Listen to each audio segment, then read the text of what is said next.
green corduroy. Happy holidays.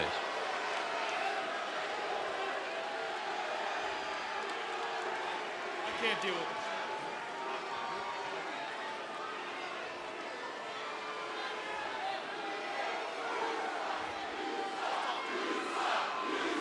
No. Hey, Maxwell here, who, by the way, could defeat any one of your heroes with a simple headlock takeover.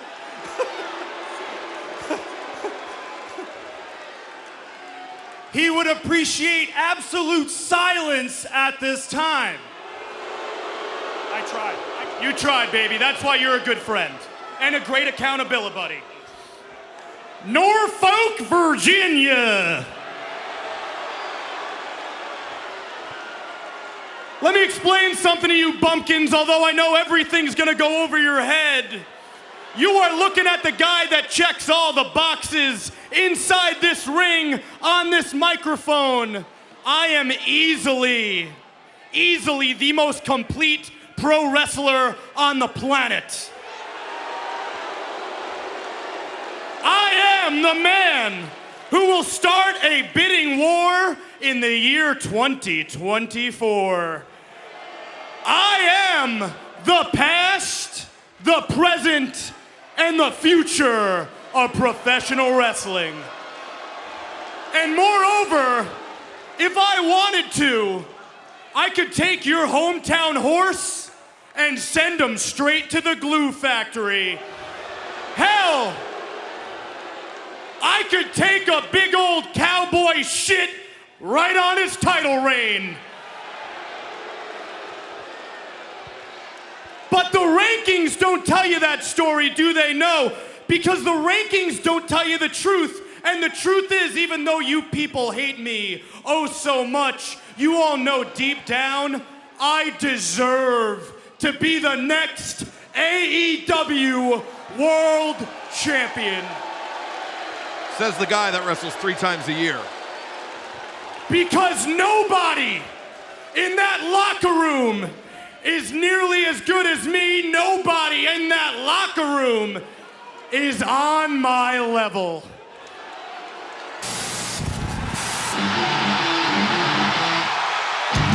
Well, somebody just might have something to say about that statement.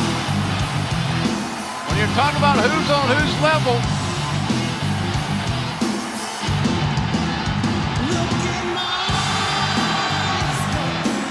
CM Punk.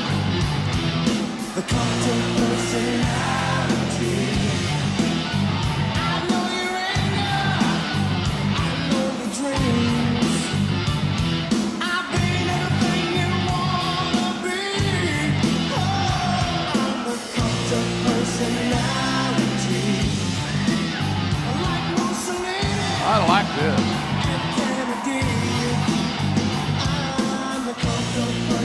I like Punk's chances of shutting up MJF. You beat his ass, you might shut him up.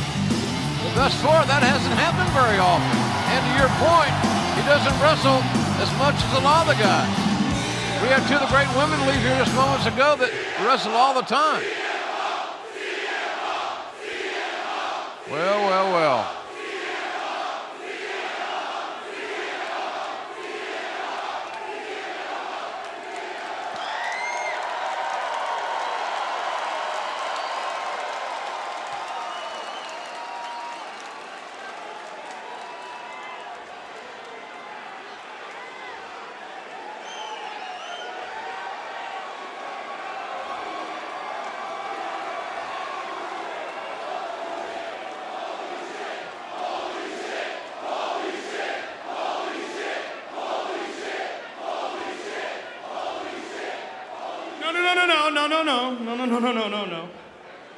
No.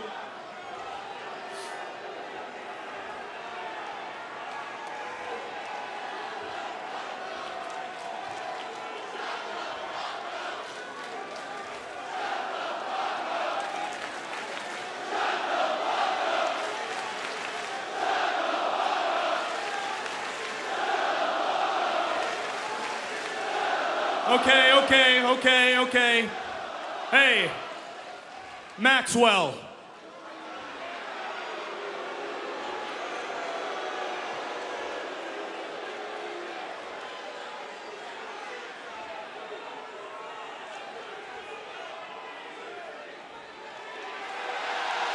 Wow.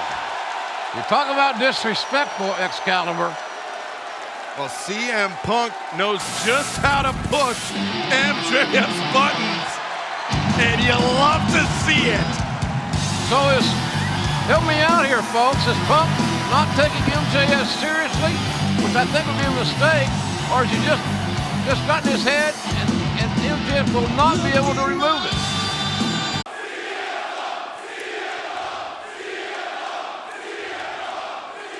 Doesn't feel so good getting interrupted, does it, Punky Brewster?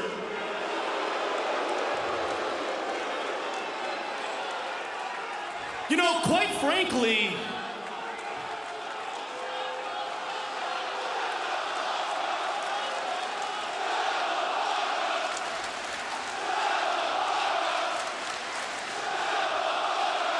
no.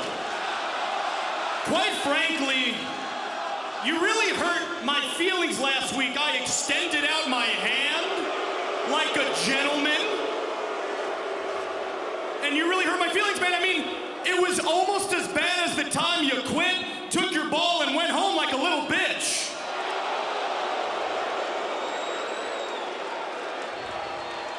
You know what was great, though? The pipe bomb. Everybody loves the pipe bomb, right, Chicago?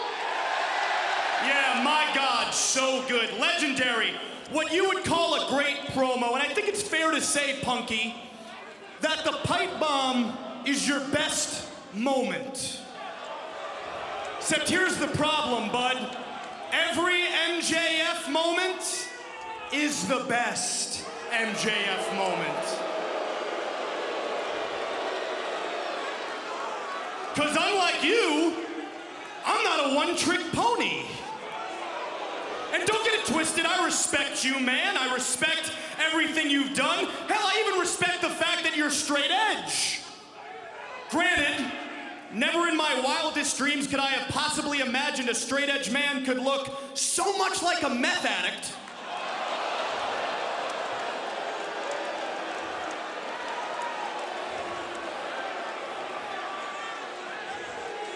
And it must be extremely difficult to be straight edge, considering if I had your face, I'd need to down 8 shots of whiskey just to look myself in the mirror. But you know what I can't respect, CM? Is how you've handled our little situation here. And you can pretend there isn't one, but there is. There is. You know, you would do all your quaint little interviews and they would ask you, who are some opponents you would like to go up against? And you would name every single wrestler underneath the sun, except for moi. Now you can pretend it's because you weren't interested, but in reality, it's because you didn't want none. And who can blame you, Punky? I mean, your whole entire career on the stick, you've been big fish, small pond, and standing across from me, you're just a freaking minnow. You didn't want to go toe-to-toe with me on the stick, Punk? Well, too bad. Because I'm about to verbally finish you quicker than your UFC career.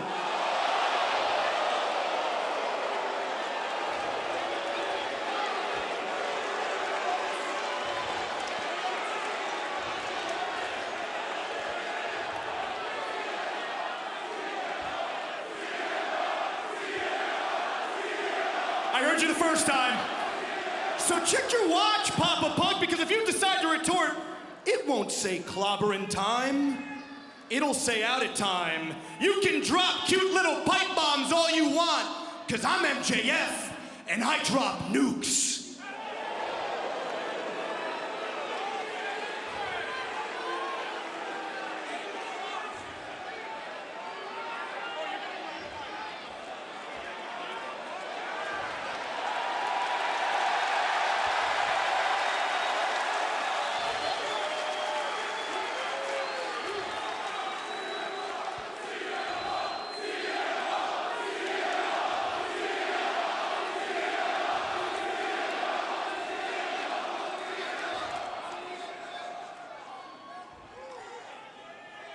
I'm so disappointed in you. But let's not start there. Let's show our guest a little bit of Chicago hospitality. I want to thank you first and foremost for last week. You introduced yourself to me. That's what a proper young man is supposed to do to their elders. And I had no idea your first name was Maxwell. This entire time, I thought MJF stood for my jealous fan.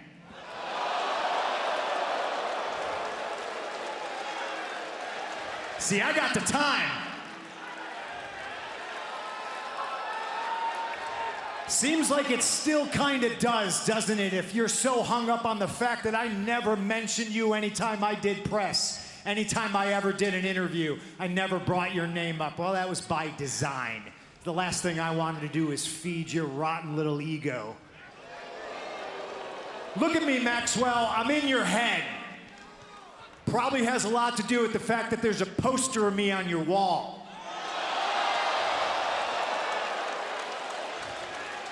Doesn't change the fact that I'm disappointed, because I've always heard about the great MJF, and then last week, I did what nobody else in this industry, nobody else in AEW has been able to do. I shut up the great MJF without saying a word.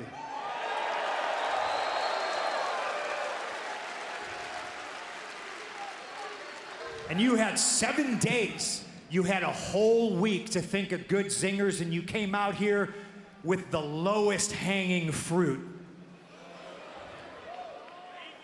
He thinks he's somebody.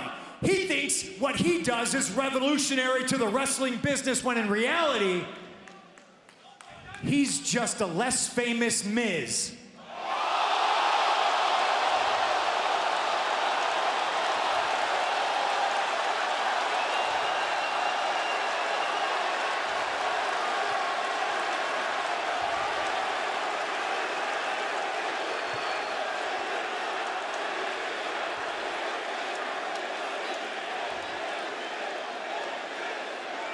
Okay, settle down, settle down, settle down.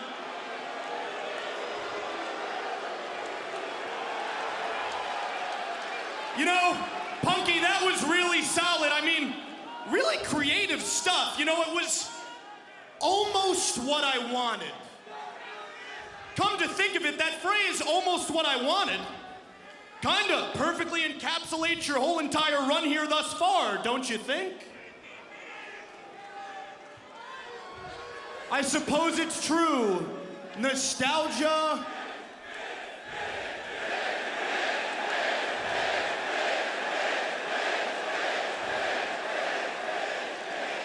Nostalgia is a drug that causes us to misconstrue our memories, and you, my friend, are no more than nostalgia.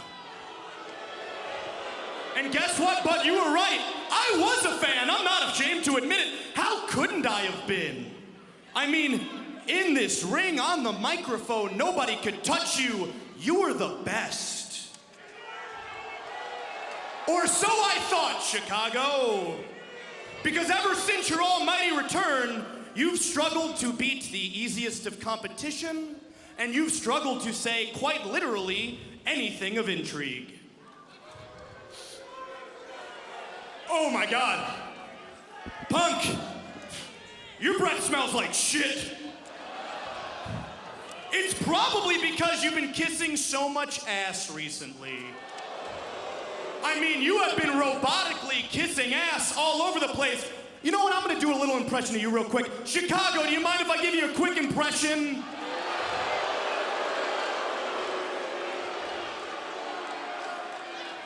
It sure is great to be back here in insert name of town. I sure do love being a part of insert name of company. Gee whiz, I sure am looking forward to my matchup against insert name of opponent, Robotic Pucker Up Punk. You've gone soft, man. Your hair's going gray, and based on your eyes, if anybody needs to go to sleep, it's you, bud. You know what, ladies and gentlemen? Something just hit me. This is no longer CM Punk. This is PG Punk. What happened to the guy I grew up on, man? What happened to the renegade, the ass kicker, the outsider? Because you might as well be coming out here preaching hustle, loyalty, and respect.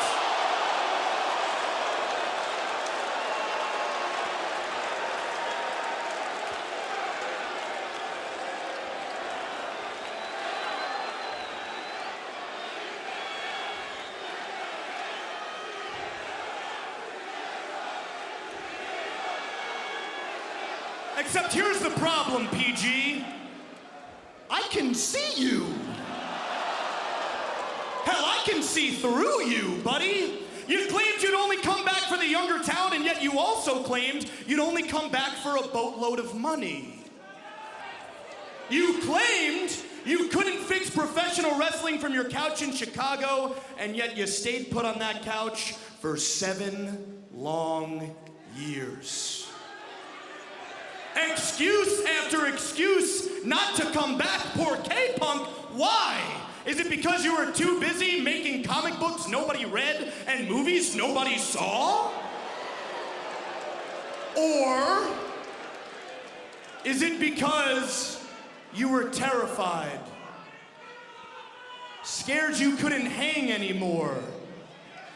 Maybe scared you never could hang in the first place?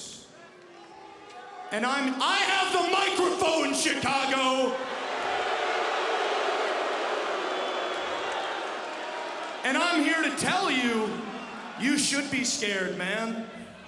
In the other company, these people looked at you like a cult hero because they felt you were held down. You should have been utilized and showcased as the #1 guy.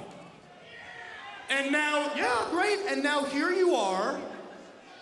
You have all the opportunity to prove these people right. But can you? Do you people think CM Punk can do it? I'm glad they think that now, Punk, but are they gonna feel that way in a month, 2 months, a year? I don't envy you, man, but I know you envy me. And I know why you don't like me, PG Punk. I know why. It's because I represent everything about this business that you hate. I'm every single thing you hate because I was born for this. Oh yeah, I'm a clean-cut professional. I'm every single wrestling analyst, promoter, and pundit's wet dream, while you, on the other hand, were a scrawny, tatted-up misfit from the dumpiest part of the Midwest, known as Chicago. You had to work your tail off to become the man you are today, and I commend you for that, but I know what keeps you up at night. I know what eats you up inside. It's the fact that after all your hard work, all your blood, sweat, tears, and sacrifice you've given this sport, deep down you know it, and these people know it. Your whole career, you've been nothing more than second best. Whether it was the "you can't see me" man, or the King of Kings, you were never quite up to snuff, were you? And I can assure you, now that you're standing in my ring, in my company, things will be no different, because you may claim to be the best in the world, but I'm better than you. And you know it!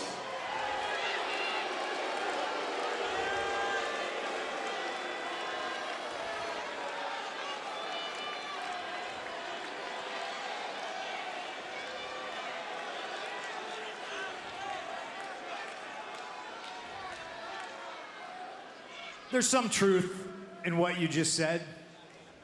A little bit. Scared. Coming back after 7 years, a little bit. See, I'm not gonna lie, not even to you. I certainly never lie to these people. I didn't know if these people would remember me. I didn't know if these people would care. I didn't know if I still had it. But trust me, I'm not scared any longer. Certainly not scared of you. because the timing might not match up, but I was selling out Madison Square Garden when you were marking out for Rosie O'Donnell.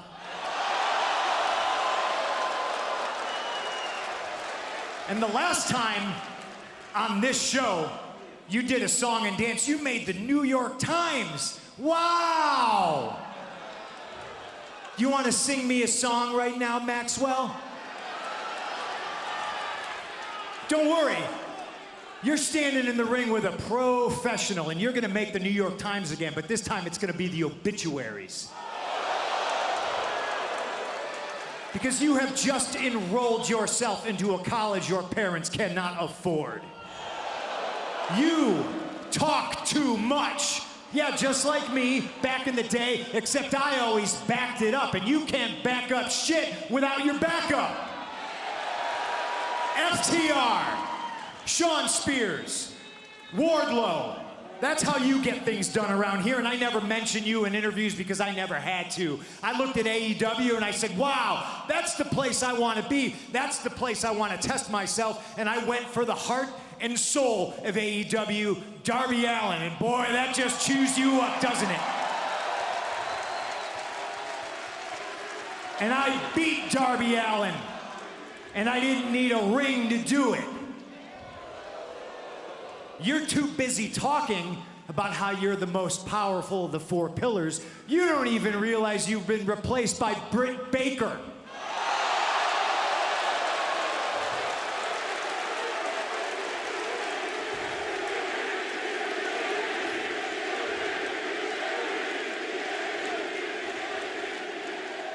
And while you think you've made some excellent points, I think you talk too much and we've wasted these people's time.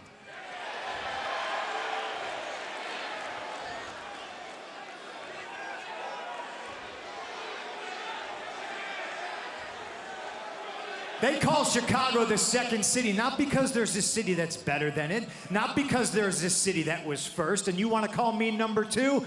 I'll proudly wear number two with a bullet, because just like Chicago, they call us the second city because when it burned to the ground, we just built right back up on top of the smoldering embers. And who's the man around here? Who's number one? Is it you? No, I don't think so. The only way you're gonna be number one is if we all wait around long enough for Tony to have a daughter that you marry.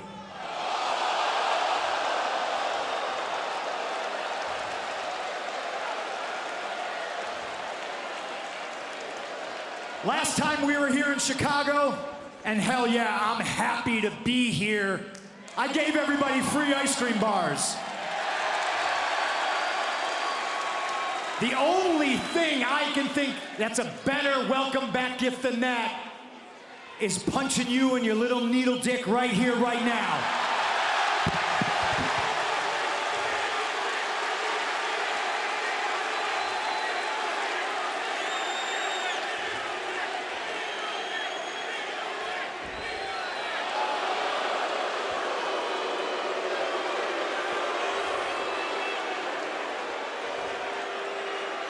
Wow.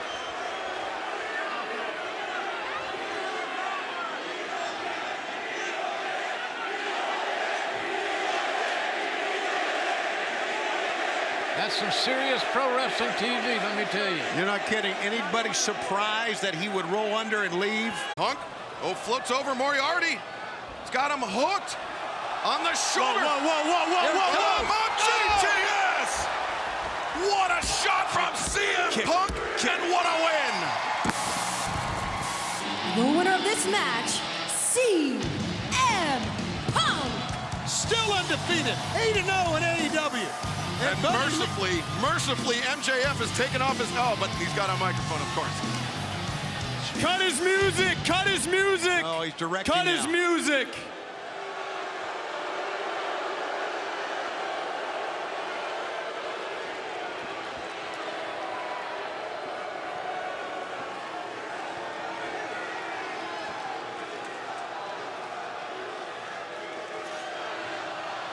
PG Punk. Hey, buddy. Good to see ya. Good to see ya.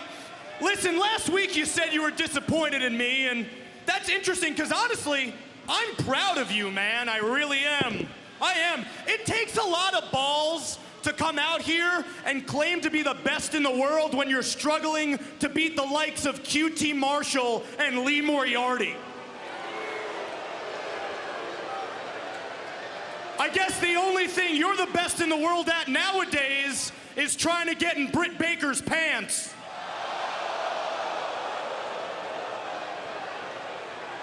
What's the matter, PG Punk? You look unamused. Coincidentally, that's exactly what Britt would look like if you got her in the bedroom. Buddy, you ain't CM Punk. You're one pump chump.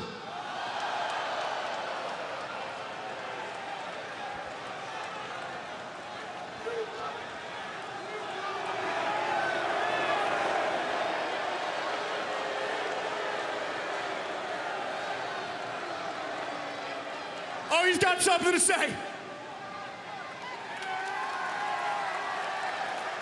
I think it's only fair that CM Punk be able to respond to the scum of the earth, Maxwell Jacob Friedman.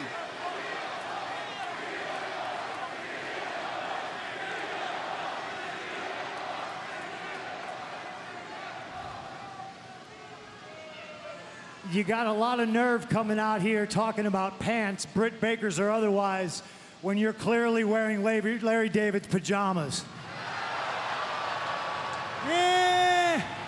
No, you don't get to do the ad. I do the ad. You can talk all you want about me struggling beating QT or beating Lee Moriarty. The fact is they're both better than you, and you know it.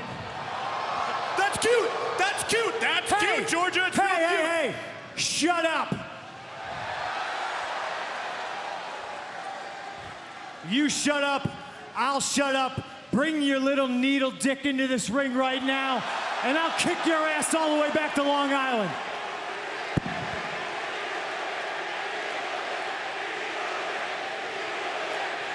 Let's do it right now here in You want Atlanta. to see me and CM Punk go at it? Too bad. Let me explain something to you, PG Punk. You need me more than I need you. I am a spark to a flame you haven't had since 2011. But don't you worry. Shut up. Don't you worry, because I'm going to show you what a real professional looks like next week when I win the Dynamite Dozen Battle Royal in the most magical place in the world, known as Long Island, New York. And I will finally be amongst fans who that I love and appreciate, and the feeling's mutual, buddy. I'm going to be better than Piper in Portland. I'm gonna be better than Brett in Canada. I'm gonna be better than CM Punk in Chicago. Laugh all you want, dipshit, because I am going to be amongst a sea of people rocking the burb, chanting my name at the top of their goddamn lungs.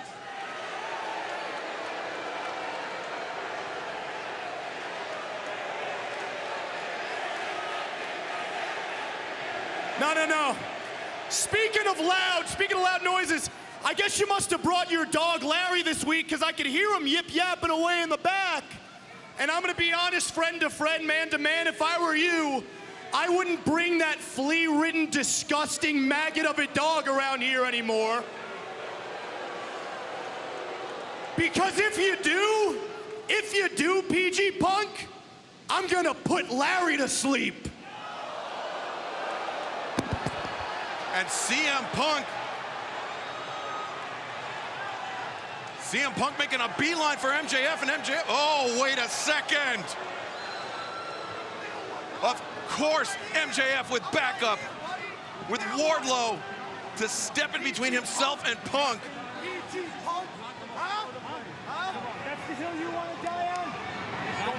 Money well spent by MJF, because CM Punk would have caved MJF's face in here tonight on.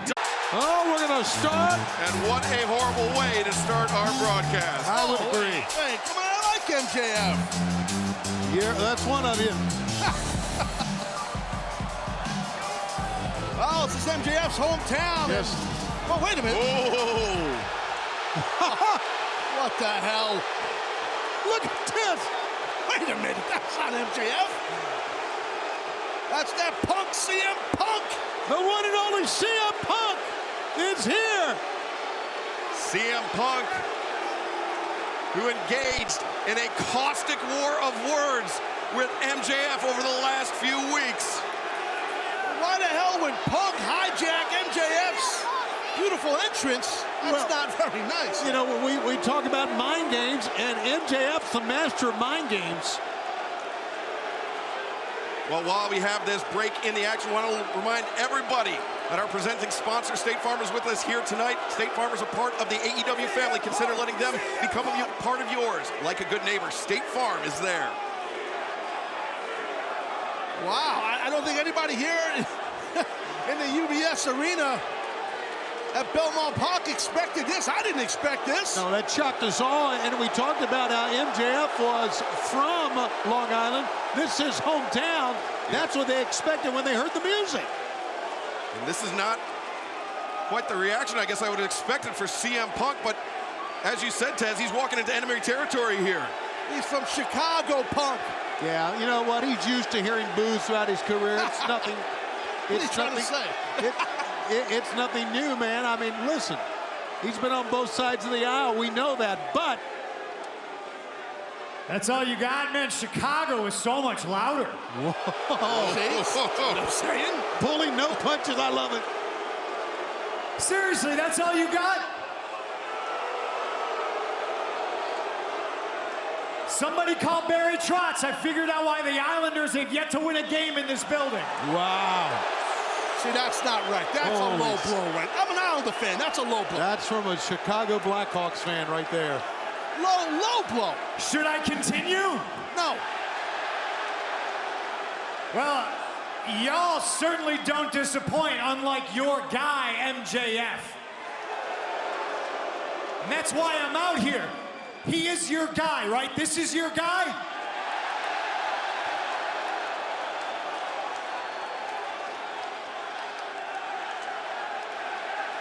Well, that's a tough question, I guess. Man. It's getting hot in here, excuse me. Oh, the four-pillar shirt, but one pillar notably replaced. I just wanted to make sure that your guy, the one you're gonna take up for, thinks that I can't put over a woman based on her accomplishments being a champion, but no, it's gotta be about the TNA, right? It means I wanna get in her pants. This incel, this is your guy?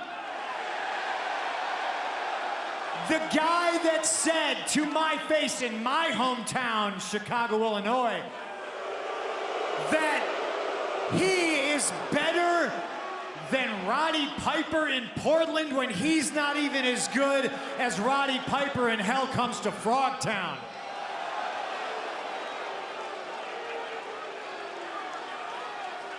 This is your guy. In my hometown, I stepped to him in his face and I said, let's do it right here, right now. He took his sport coat off. He took his watch off. He bowed up and then he ran out of the ring. That was 2 weeks ago. 1 week ago, oh wait.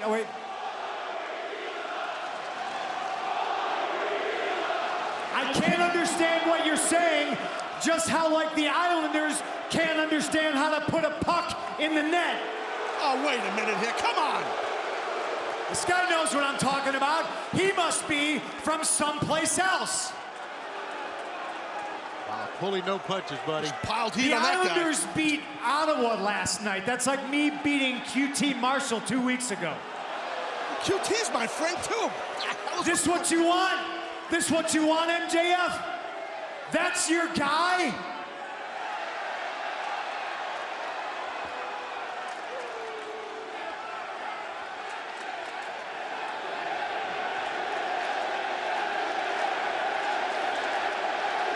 Pride and joy of Plainview, Long Island, MJF. It might be an overstatement. So here's what I want. I wanted to come out here and see how you guys would react to all this. I'm a little bit taken back that that's your guy, but I understand. See, when I was a kid, I hated Dennis Rodman just like the entire city of Chicago did because he played for the Detroit Pistons. And then in 1995, all of a sudden, Rodman played for the Bulls. Rodman was my guy. That's my worm, I understand. MJF is your worm. So I'm not mad at you. I just feel a little bit sorry for you. I'm letting everybody here know right now I have my eyes set next week on the AEW Championship match. The champion, Hangman Adam Page, goes against the Dragon, Bryan Danielson. And I want next, and I gotta believe that your guy, your hero, MJF, he wants next too. But that's the thing, there's this thing between me and him right now. And I think we gotta settle that before one of us, probably me, let's be honest, goes on to fight for the AEW title. I've tried twice to get him in the ring right now, but he runs.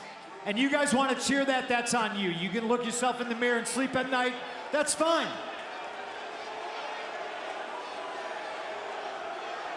I know what this looks like to an outsider. It's two guys arguing, and they can't tell who the idiot is. Everybody in Chicago knows the idiot is MJF. I propose me and him settle it, just like I said the week before, just like I said 2 weeks ago.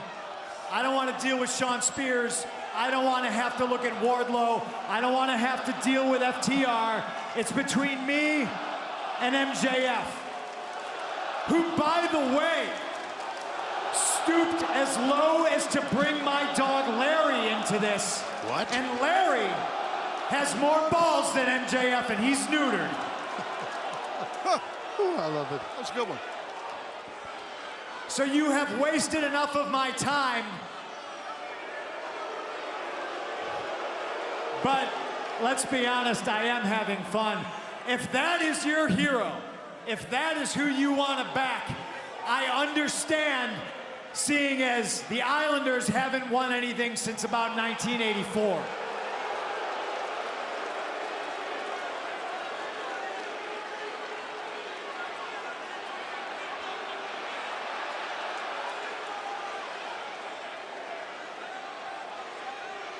So I'll lay out the challenge.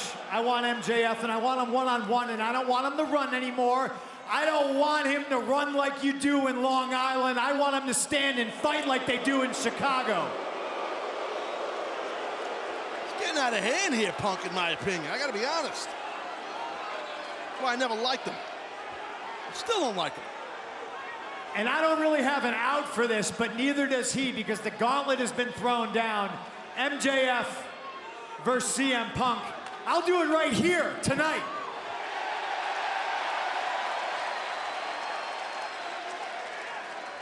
I don't think he'll agree to it.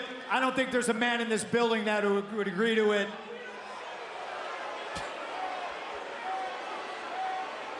To me, if that's your guy and that's who you back, you're all chicken shit. What the hell is going on here? Why does Punk gotta act like this? They're hospitable people here in New York. Hospitable? This was all brought about by MJF coming directly at CM Punk. And how else do you expect Punk to respond? There's no reason to disrespect the beautiful people of Long Island. I understand MJF is hated universally. But come on. Well, I understand they are wonderful people here. I have a lot of friends in this area, but when you come out and you put signs like MJF as a role model, what is wrong with you? Well, some people here are confused. I understand what you're saying, Tony. Probably from the South Shore. Actually, the Curtis Cola Center's a pretty beautiful building, but I digress. Oh!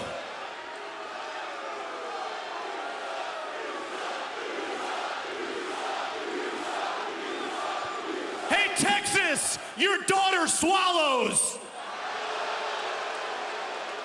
You got a problem with me, Texas? Maybe you'd like me if I was more like you know? Anti-education and pro-incest. How about you keep your redneck mouth shut while I'm holding the microphone? CM Punk, you got the balls to come out here and pretend that all I do is use low-hanging fruit? That's cool.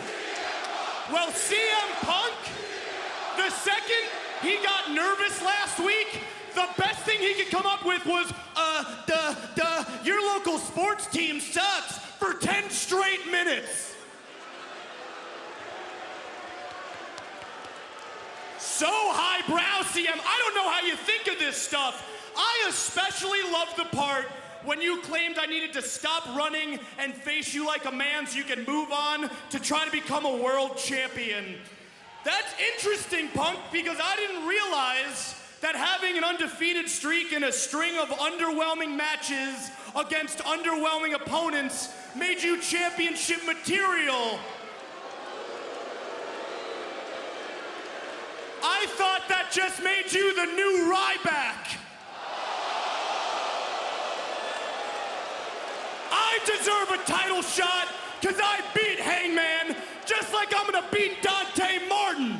Now, Dante, you are very talented, but you're in a lot of trouble because you may be a great athlete, but I ain't CM Punk. I'm not gonna stand here and pretend I care about the younger talent. Because I don't give a damn. You know why? It's easy to forget I'm a top name in this industry, and I was born in 1996. I'm the only top talent that's young that matters. I'm about to be a 3-time Dynamite Diamond Ring champion. Dante, you may have the charisma and verbal ability of Helen Keller on Quaaludes, but you're a freak athlete, I'll give you that, but unfortunately for you, I could beat you with a freaking headlock takeover. Yeah, that's what I want to see. Because I don't claim to be the best in the world. I just am. Dante building up ahead of steam. Lands on the top. Shooting star press. Oh, man, he landed hard, did Dante. He landed hard, but the knee came down on the face of MJF. Good call. You're exactly right. On the face. That right knee. And that's Max, recover. That's the second time Dante has scored that knee strike on the face of MJF. Try and recover here, Max. Oh, God, I don't like this. I don't want and Dante. MJF just dropped after one single shot from Dante. I just don't want Dante to win this Dynamite Diamond Ring. No! Oh, here he goes. Here he goes, guys.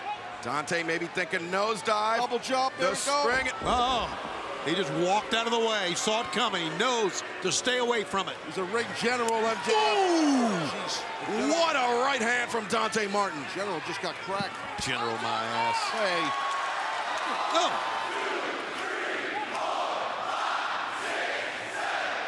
Dante raining down strikes, but MJF, nope, pushes Dante off. Dante leg lariat. Dante a little bit dazed from that landing on that shooting star press, but wait a second, MJF. Got that arm bar. Oh, he was gonna go for that arm bar. Reverses. Dante rolls up MJF, 2, no. I mean, Dante's exerted so much energy out here, but, oh, backslide. Oh, the backslide by Dante. But MJF has eaten it. MJF just telegraphed that right hand. 2 count again, Dante. MJF might be looping small pack. Oh, wait a second, look at this. 2, no. Wow, MJF has been Oh, able the to side headlock takeover, 1, beat him. 2. No, Dante got the shoulder up. that close to a three-peat from MJF. That close. But you're not gonna catch Dante Martin sleeping like that. Swinging a miss by MJF. Dante over the top, sunset flip. 2, no. MJF sits forward. Dante counters, no. MJF bails out. MJF, 2, no. Dante takes him down. I'll give it to both men wrestling way beyond Oh, their side years. headlock by Dante. Oh, no, no, no. 2, no. MJF. Nice counter by MJF. Oh, the shoulder was up. Just a load of near falls. Both men desperately trying for the win. And this is the head scissors. Dante comes Power over. out. There you go, Max. MJF. Good job, MJF. Powers out, Dante. Oh, Liger bomb. Match is over. He's done. Oh, no. What a rapid-fire exchange between two of the best young guns in our sport. Yeah, way beyond their years. You My can God. see just trying to get out of the ring is Dante Martin. He knows he's in grave danger, so he got himself out of harm's way. I think Dante Martin may have overextended himself just a little bit. He definitely did, and that's the thing with Team Taz. We would have taught him not to make those mistakes. But that's fine. Now he's fixing to get his ass beat by MJF right here. That's nice. You got a lot of class. What did I say wrong? What I do? No, I was talking about the guy in the ring. okay. You know what I'm talking Dante just brought MJF in over the top the hard way. Here he goes again. Dante, No, try it again. the nosedive. No. Got him. He got him. They were in the ropes. One, Out of there. two. Oh, wait a Ricky Starks. Where did he come from? What the hell? Perfect. What are you doing, Taz? Come on. Hey, I'm doing commentary. Yeah, but you're the leader of Team Taz, and he's your champion. Hey, Ricky Starks is the FTW World Champ. He's also his own man. Ricky Starks is the man that Dante eliminated to come to this Dynamite Diamond final. That was some funny stuff. Oh, wait. Look at this, the Salt of the Earth, the Fujiwara armbar. He's got him. Wins it. Dante taps out. Yes! Yes! The winner of this match and winner of the Dynamite Diamond Ring, Maxwell Jacob Friedman, MJF. Three-peat, boys. Three-peat for Maxie. 3 in a row. For once again, it will be an interminable year as we suffer through MJF and that Dynamite Diamond Ring. And we see Dax Harwood and Cash Wheeler, FTR, out to celebrate. Oh, just good. And you know what, guys? You know what they say, right? Good things happen to good people. Yeah. And that's MJF. There's nothing good about it. Wait a second. What the hell is this? The lights are out here in Garland. I don't know. They got many fans got their phone lights on here, trying to get a glimpse of what's going on, if anything. Oh, no, not Sting and Darby. Oh, yeah, baby. What the hell? Sting! And Darby Allin and Sting. We saw the confrontation with FTR last Friday night on Rampage, and it is popping off here tonight on Dynamite. Yeah, on Rampage, FTR beat the hell out of Darby and Sting. Oh, MJF, the low blow on Sting. Well, that's good. I mean, come on, take away from MJF's moment here. And FTR. Oh, no, not that guy. We don't want him out here. FTR and MJF. This place gonna explode. Oh, he's got an equalizer. If I may borrow a phrase, I think business has just picked up. Oh, he's got that ball bat. Probably got it from Sting. I'm a betting man here. And like cockroaches, MJF, Dax Harwood, and Cash Wheeler scatter as the lights come on. He's got a damn weapon. Come on, man. He's got a weapon.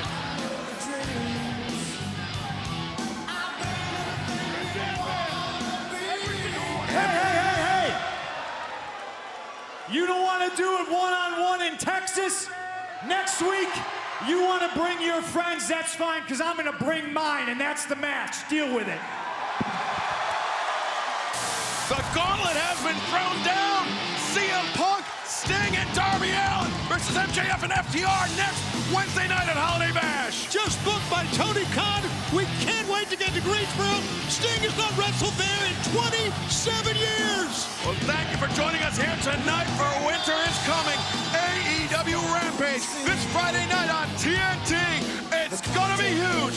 Thank you very much. Good night, everyone. And look at him on his hands and knees, crawling in like a snake that he is. Why does he slide on his belly? He picked the Like spot. Oh, the DDT! picked his spot like a smart ring general. Oh, how many times have I seen this over the years? You think you got him down. And the front of MJF's trunks just got a little more yellow. I just got that. Okay, I was going to say the back got brown, but there you go. Right hand. That's a disgusting Hammer fist delivered by the Icon Sting. And MJF sent for my a ride. MJF just landed on his head. Oh my God, I hope he's okay. He landed really hard on his head. MJF and FTR. What is... Oh, God, Sting. Be careful here, buddy. What the hell is happening? Be careful, Sting. Oh my God, what is Sting thinking? Oh my God! And they're standing in Greensboro for Sting! What are we watching unfold? Sting is out of his mind. He is. Damn. I think he thinks it's 1986. Here, look at MJF. He landed. Oh my God. Oh man. It just shows the valiant warrior he is. Look at that, landing on his face and head. How tough is MJF, damn it? And then Sting flying with a crossbody. The tag has been made. CM Punk. Oh no, he's not in shape for this right now. MJF's hurting. Oh, look at that dash. Took the bullet. Took the bullet. Took the bullet. He sacrificed himself for MJF. GTS. The team player, damn it. That's a Scorpion death drop. And Darby Allin. No. Look at that coffin drop all the way across the ring. Here are your winners, the team of Sting, Darby Allin, and CM Punk. What a match. What a main event here at the historic Greensboro Coliseum. Oh, look at him. Crawl up. Don't get in there to help your partners. The man landed on his head in the concrete, Schiavone. Don't get all over MJF. Come on now, look at this. This was before the break earlier. When Dax Harwood took that GTS for MJF. And how does MJF thank Dax Harwood? By running away. That's right. Well, wait a minute. Dax, we're going to get to that here. Dax, look at this. Oh, my God, on his head. Dax took the bullet like a team player for his team. I respect Dax for that. That's a team player. Oh, wait. That's a team player. Yes. MJF. He's afraid of me. He's afraid of me. He wouldn't even touch me. You all saw it. Yes. He was running like a scalded dog. Yes, he was. You all saw it. He's a punk. He's a punk. You had him. And it ain't just because of his name. You had him. He was running like a little bitch. You were running He from was him all running night. like a cow. How dare you yell at a man like MJF? He's right. That punk was running. Punk. What a spectacular main event here on the first night of AEW's Holiday Bash. And coming up this Saturday, a special Christmas night edition of AEW Rampage. Sammy Guevara defends the TNT Championship against the American Nightmare, Cody Rhodes. And then coming up next week, New Year's Smash, a huge trios match. The Best Friends take on Adam Cole, Bobby Fish, and All Elite Kyle O'Reilly. Thank you very much for Taz, for Tony Schiavone. I am Excalibur. Good night, everybody. Happy holidays. Merry Christmas.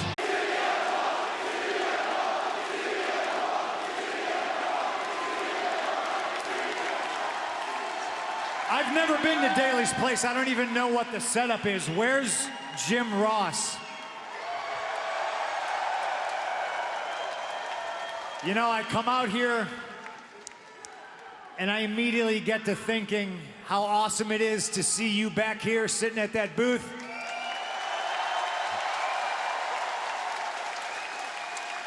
You're the best to ever do it. I'm glad you're back to work, and it's awesome to see you. Thank you. Thank you, sir.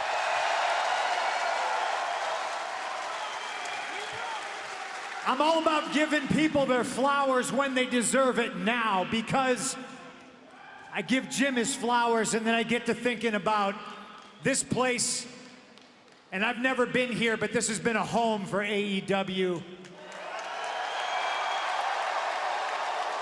And it gets me thinking about Brody Lee.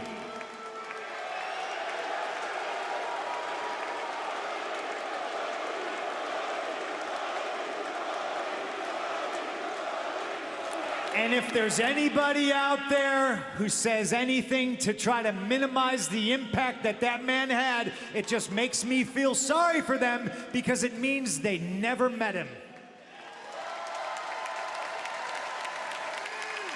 I sat at home and I watched the tribute show to my friend from this place, and it made me want to come here.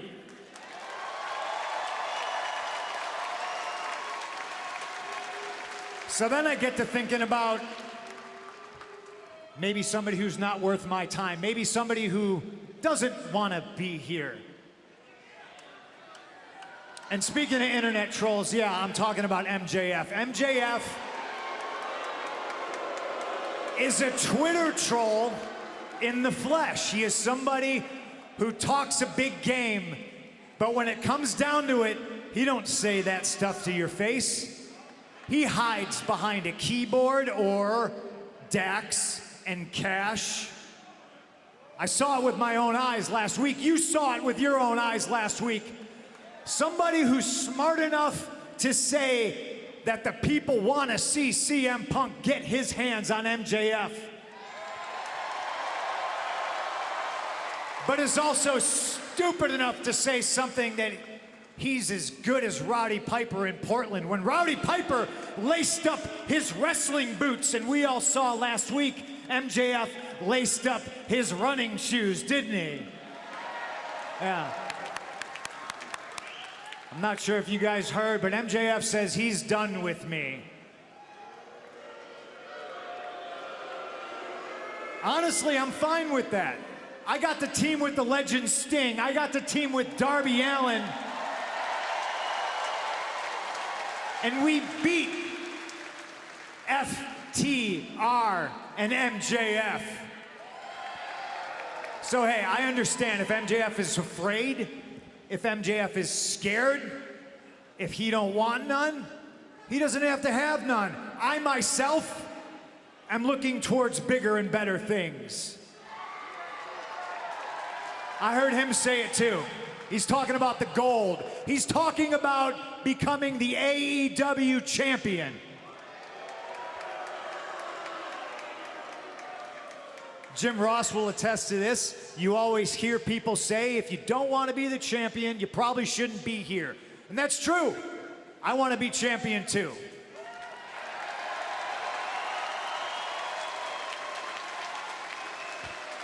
There's beginnings and there's endings, and being here, CM Punk, first time in Daly's Place, a place that has been so good to AEW. The last Dynamite on TNT, we're moving to TBS. There's bigger and there's brighter things on the horizon for CM Punk. So MJF, you are a waste of my time, and you are an even bigger waste of con money than Tim Tebow.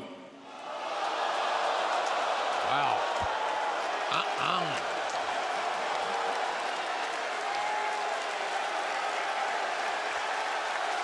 Well, that struck a chord.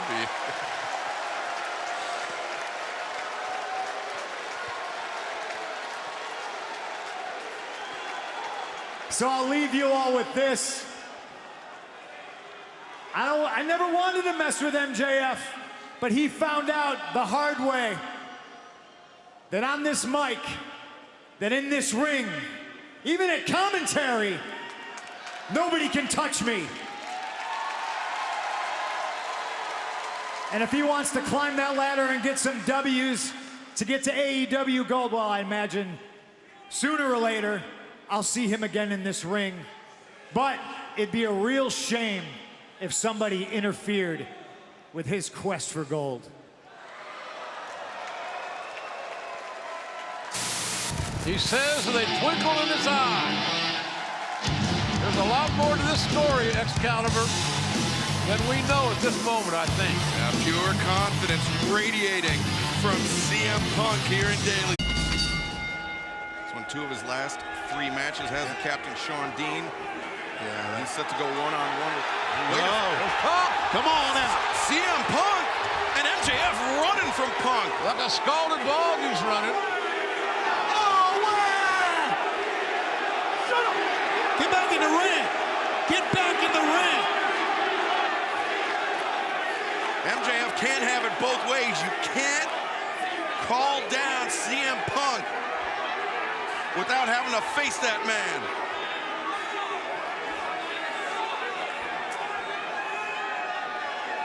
CM Punk. Oh, wait, what the hell?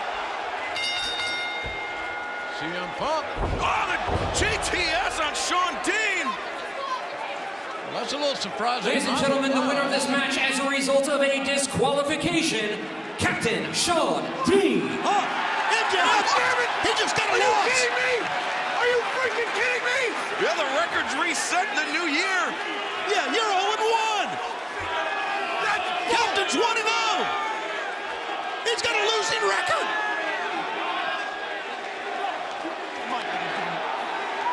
What a win for the captain. This is tremendous. This is your future. This happens every single time you step into the ring until you step in the ring with me, you little bitch. Okay, it's bad enough. I am currently inside this cesspool known as herpes-infested New Jersey. Hey, don't harp on them. They're winners. You just lost. It's gonna be real hard to fight for a title when you keep losing. Okay, you want to talk about being a loser? Everything that comes out of your mouth is fake. Everything that comes out of your mouth is fake and induces boredom. The only thing...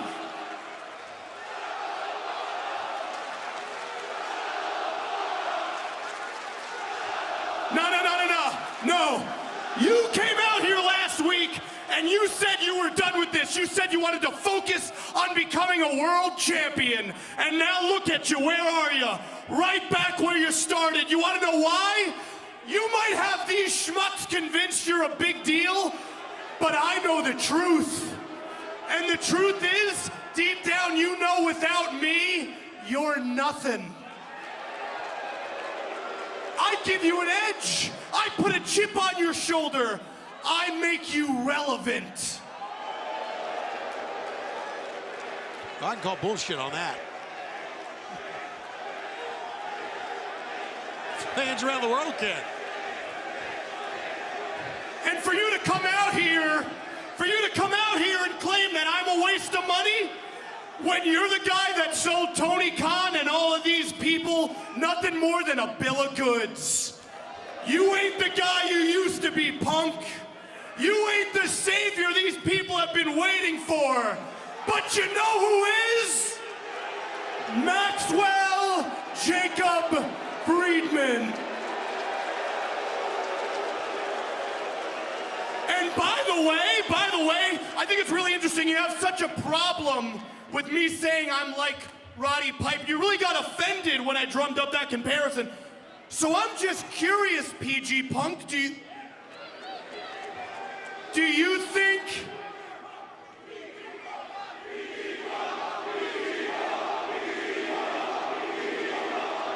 think you're Roddy Piper? Because the last time I checked, unlike you, Piper was actually talented enough to main event a WrestleMania.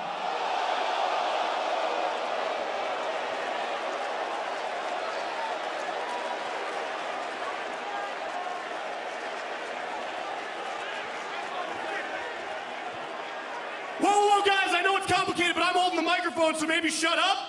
I don't know. And by the way, if I'm not starting to be shown the proper respect around here, maybe I'll main event a Mania too. God, he sucks. What are you laughing at, dipshit?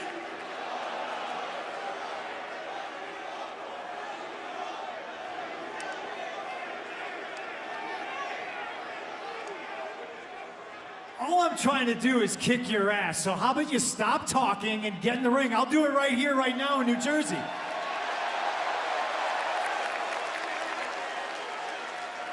You ran from me, you hid behind FTR, all I want to do is give you the beating you deserve. And listen, pal, if you think the grass is so green around the other side, be my guest. Go ahead, leave. Main event night 4 of a buy one, get one free extravaganza, and then get released faster than you last in the sack. When you come back, I'll still be here, and that ass kicking will be waiting for you. Is that right? Yeah? You want a piece of me, Punk? You want the match? You people want the match? You want the goddamn match? Well, listen here, you son of a bitch! Next week, it's gonna be CM Punk Say it. versus Wardlow!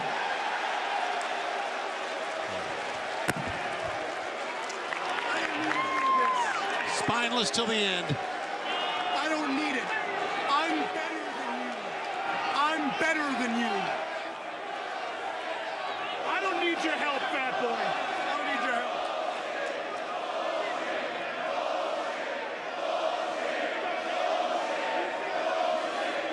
The difference between myself, Roddy Piper, and a worm like you is me and Piper would fight anybody, anytime. So bring on Wardlow. Eventually, you're gonna run out of people to hide behind, and I'm gonna put you to sleep.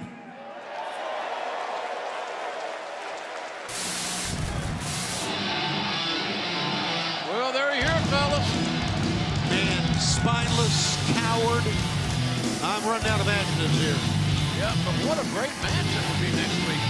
Wardlow Man. and CM Punk. Oh, wait a second. He took his eye off his opponent for a moment. Oh. The powerbomb. Count that one up for a assist to MJF. He got inside Punk's head, which is very unusual. Yeah, no, you're right. It is very unusual for that to happen. And he may be going for the symphony right here. This could be the first blemish on CM Punk's record of his AEW career. Yes. Oh, no. A second powerbomb. Wardlow's going to do it.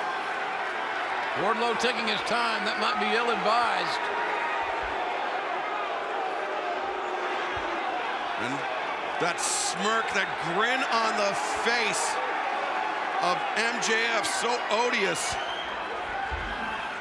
It's easy to dislike MJF. Very easy to dislike him. I use the word hate. And here we go. A third powerbomb. And now Wardlow, really the powerbomb symphony, Man. looking for a fourth. Kidding me?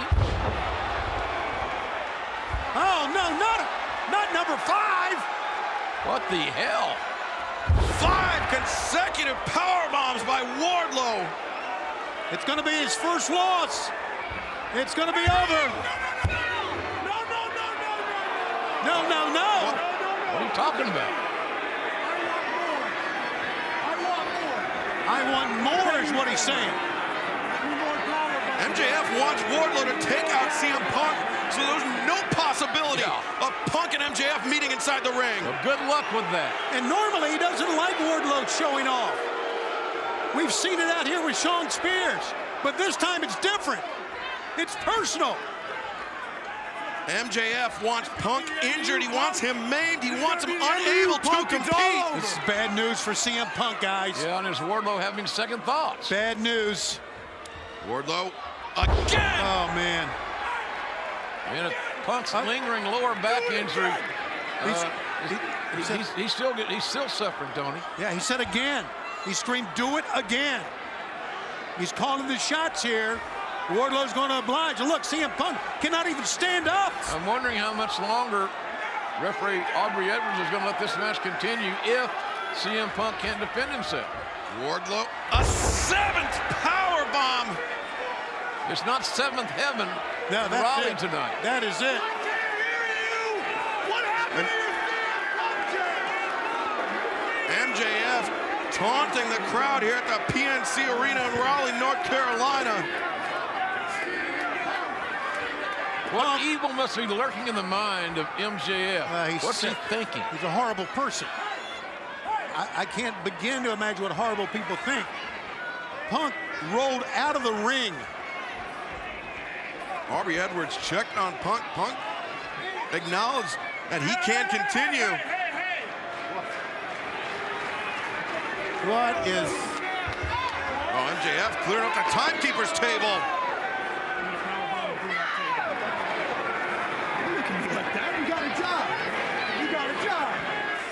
He said power bombing through the table. Because that's your job. Yeah, and because that was the look on Wardlow's face, like, what? I mean, right now, CM Punk is dead weight. Wardlow Looks disgusting. hoists up CM Punk and powerbomb through the table. CM Punk is getting dismantled. Disjointed. All right, that's it, man. Assaulted. Oh, smirk on that coward's face. Look at this carnage. You can hear the carnage, see the carnage, and CM Punk can damn sure feel the carnage. And CM Punk, you know there's not an ounce of quit in his heart. And he may be counted out here. Remember, a week ago, MJF was counted out. Yeah, referee, Dr. Sampson really got to intervene here, I think. Make sure that Punk can defend himself to some degree. My God, look at him push himself up. Punk trying valiantly, but can he beat the count? Crawling. Go get him. Push yourself. The referee's been very kind on her count. And this crowd urging Punk on. Can Punk make it? 9 for a second away here. Oh. Man, Aubrey Evers, she didn't pull the string. No, I'm glad she did. I'm glad she did. And man, what perseverance, what determination. Power bomb him again! I said power bomb him again! What do I pay you for? MJF calling all the plays here. Another powerbomb on deck for CM Punk. And You can't even get to his feet. CM Punk. This is where Audrey's got to sit. oh, wait a second, Punk! Inside cradle! 2, 3! Wardlow never saw that one coming. The winner of this match, CM Punk. CM Punk raised his record to 10-0. And it was the only thing Punk had left in his arsenal. That might work. That might work. And then the man you can thank for it, right there. MJF is so afraid of facing CM Punk that he cost Wardlow the biggest victory of Wardlow's pro wrestling career.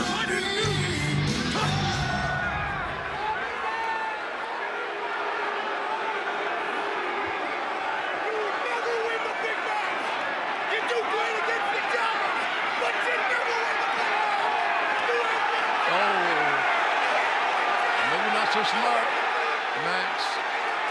MJF said Wardlow never wins the big match, and now he's just excoriating him.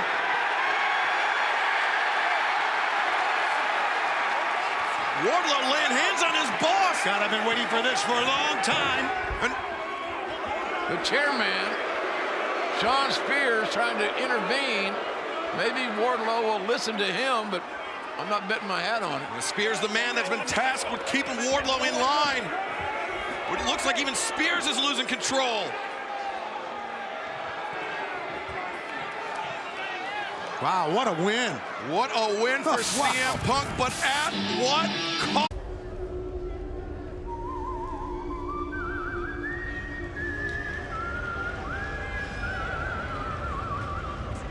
Well, Sean Spears is quite the athlete, no denying that, and quite a dangerous man. He's also left-handed, Tom. Yeah, that We'll makes see that a lot. Right, exactly. The following contest is scheduled for one fall with a 20-minute time limit. From Niagara Falls, Ontario, Canada, weighing 232 pounds, the chairman, Sean Spears.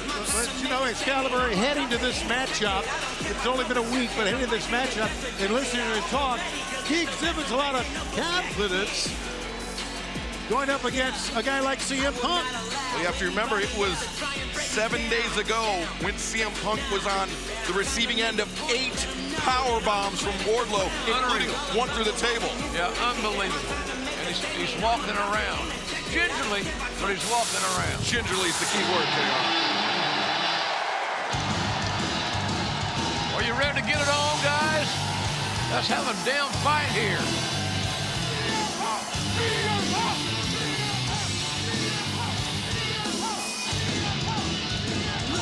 woman.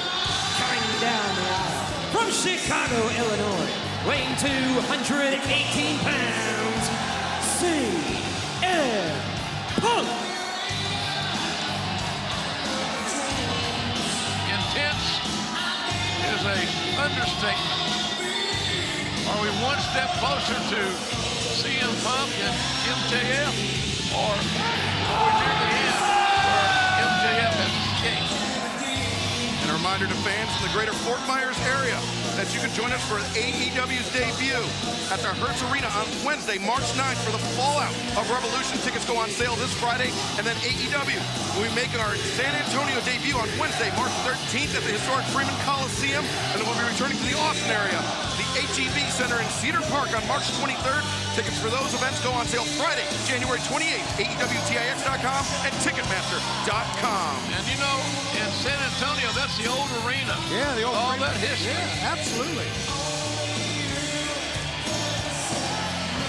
One thing about AEW, JR, is we don't run away from history. Sure don't. Yeah, we're living proof of that. Can't hide from it. Embrace it. Respect it. And speaking of running away, I hope MJF will run in the opposite direction from the He booth. was coming to the commentary, right?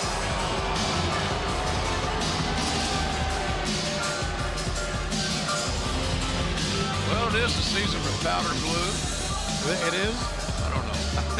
I don't know. I don't care what he wears. Whatever color, he doesn't wear it well. MJF first through FTR in the path of CM Punk, then Wardlow. Excalibur, Now shut up. This is gonna be awesome. Right now, the chairman, Sean Spears, greatest accountability buddy of all time, about to hand PG Punk his first loss. He's trying to get your attention there, Max. Whoa, wait a second, Punk. Whoa! He's got Right speed. there. Oh, gee, my God! That's gotta be it. Hold on, kick. He didn't kick. He didn't kick. How embarrassing is this moment for MJF? The Punk says, come on here. Get in the ring. Punk didn't even break a sweat. And he is primed to put MJF to sleep. Look at the eyes of CM Punk, the intensity.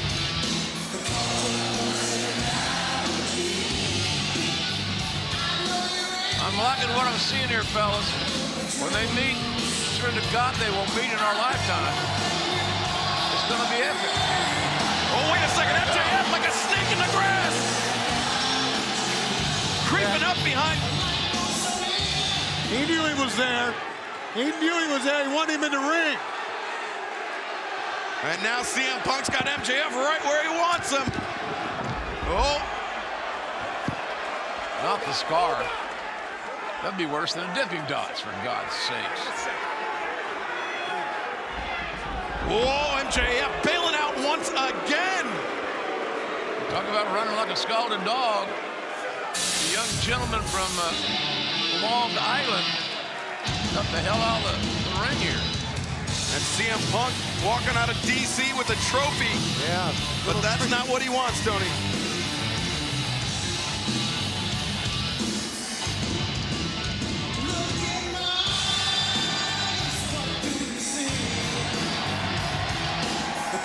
Oh, I suck, Cleveland? Yes, you do. So you're saying you don't want to see me wrestle him tonight? Is that what you're saying? Oh, so you want to see us wrestle tonight? So you want me to go backstage, change into my gear, and wrestle him tonight in an impromptu main event? Is that what you want? Cleveland, I know you're dumb, but I didn't know you were deaf. I asked you a question. Do you want to see us wrestle right here, right now? No. Are you guys out of your mind? Do you think I would waste one of the most historical matchups in the history of this sport on Cleveland, Ohio? This place is disgusting. This place is an absolute cesspool. No, but I'll tell you what, I'll do you one better.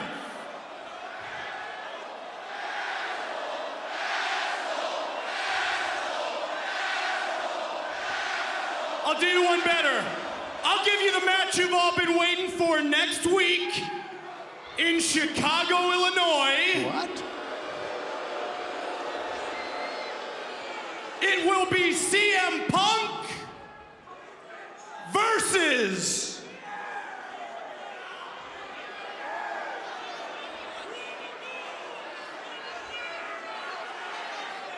MJF. But we ain't in Chicago right now, are we? No. We are in crappy Cleveland. A disgusting place, but a place rich in historical significance in the timeline of that gentleman's career, but we'll get to that. You know, this match, it's a dream match. It's something these people have grown impatient to see. They want the match right now. These people are frothing at the mouth for CM Punk versus MJF. They want it. Or at least they think they do.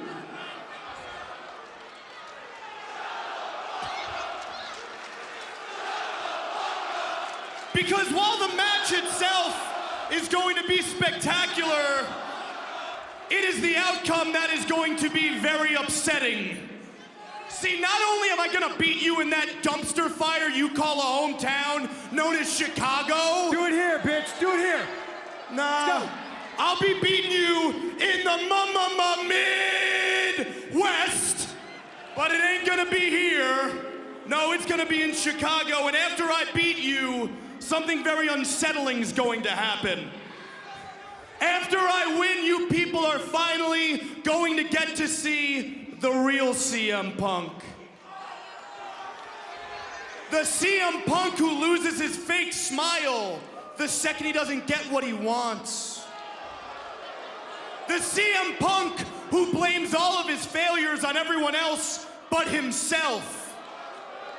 The CM Punk who, if he feels like he hasn't gotten his just due, he's more than willing to sue. Your same hero who claimed on his almighty return August 13th, 2005, I left professional wrestling August 20th, 2021, I'm back, will soon say on February 2nd, I'm leaving wrestling again. Oh, MJF, he would never leave us again. He loves us. Didn't you guys say the same thing about LeBron James? I'm just curious.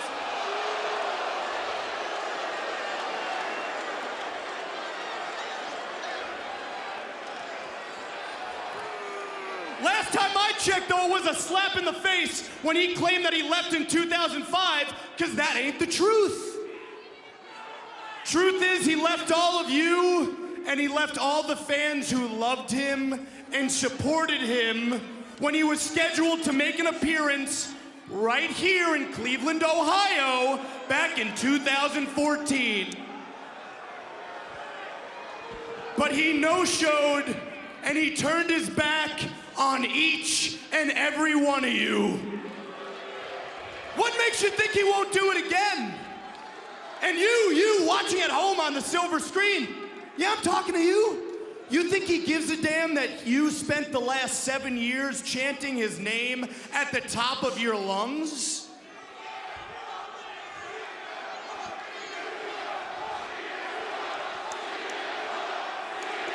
Yeah.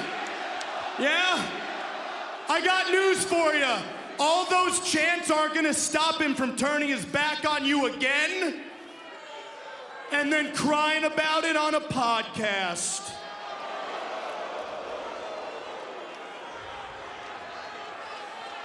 A podcast that you listen to because you're a fan.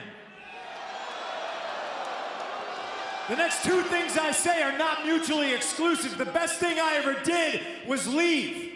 The best thing I ever did was come back.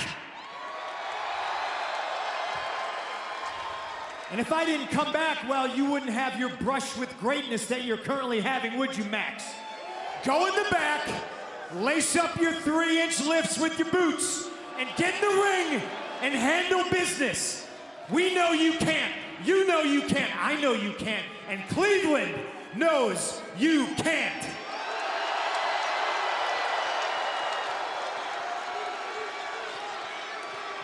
Poor little Maxwell, sitting at home watching his hero on television. Too prepubescent to realize the athletes he admires on television are human beings. Sometimes you gotta take matters into your own hands, and that's what I've always done. I've never lied to the people. Some of them love me. Some of them hate me. That's what life is. But I would rather be me, and I would rather try and fail than be you and talk a big game and never show up.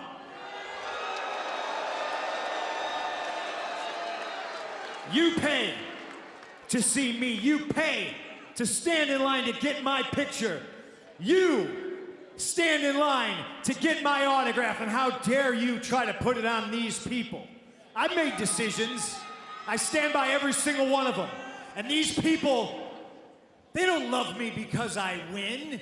They don't hate me because I lose. They love me because I get back up and I try and I fight, just like Cleveland does. Just like Chicago does.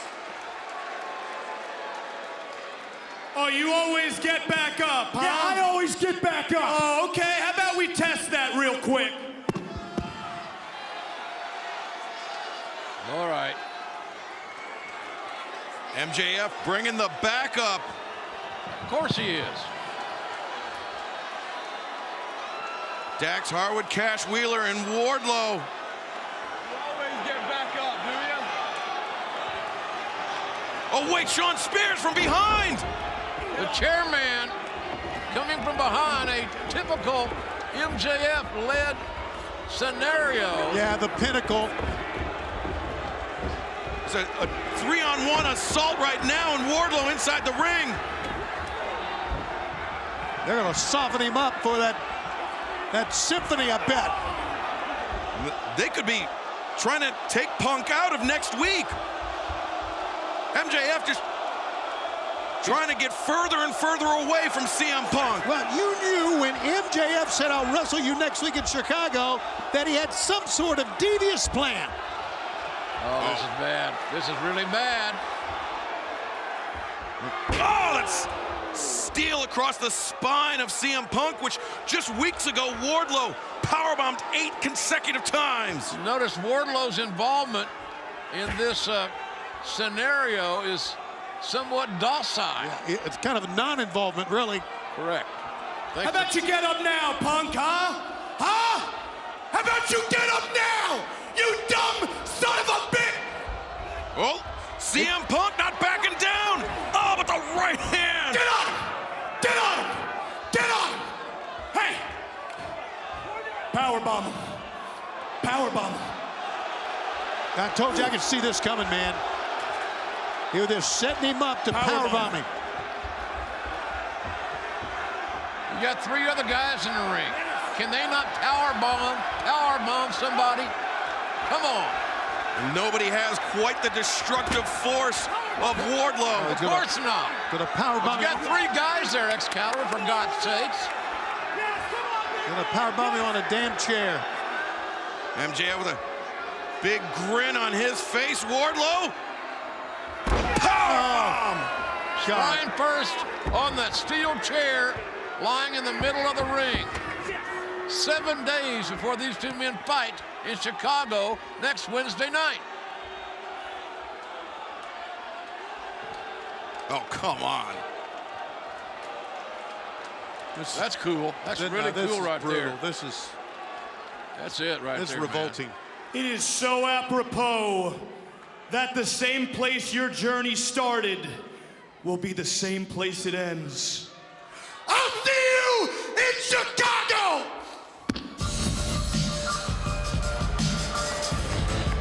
And if you need another reason to join us live next week, there it is. I'm so disappointed in you.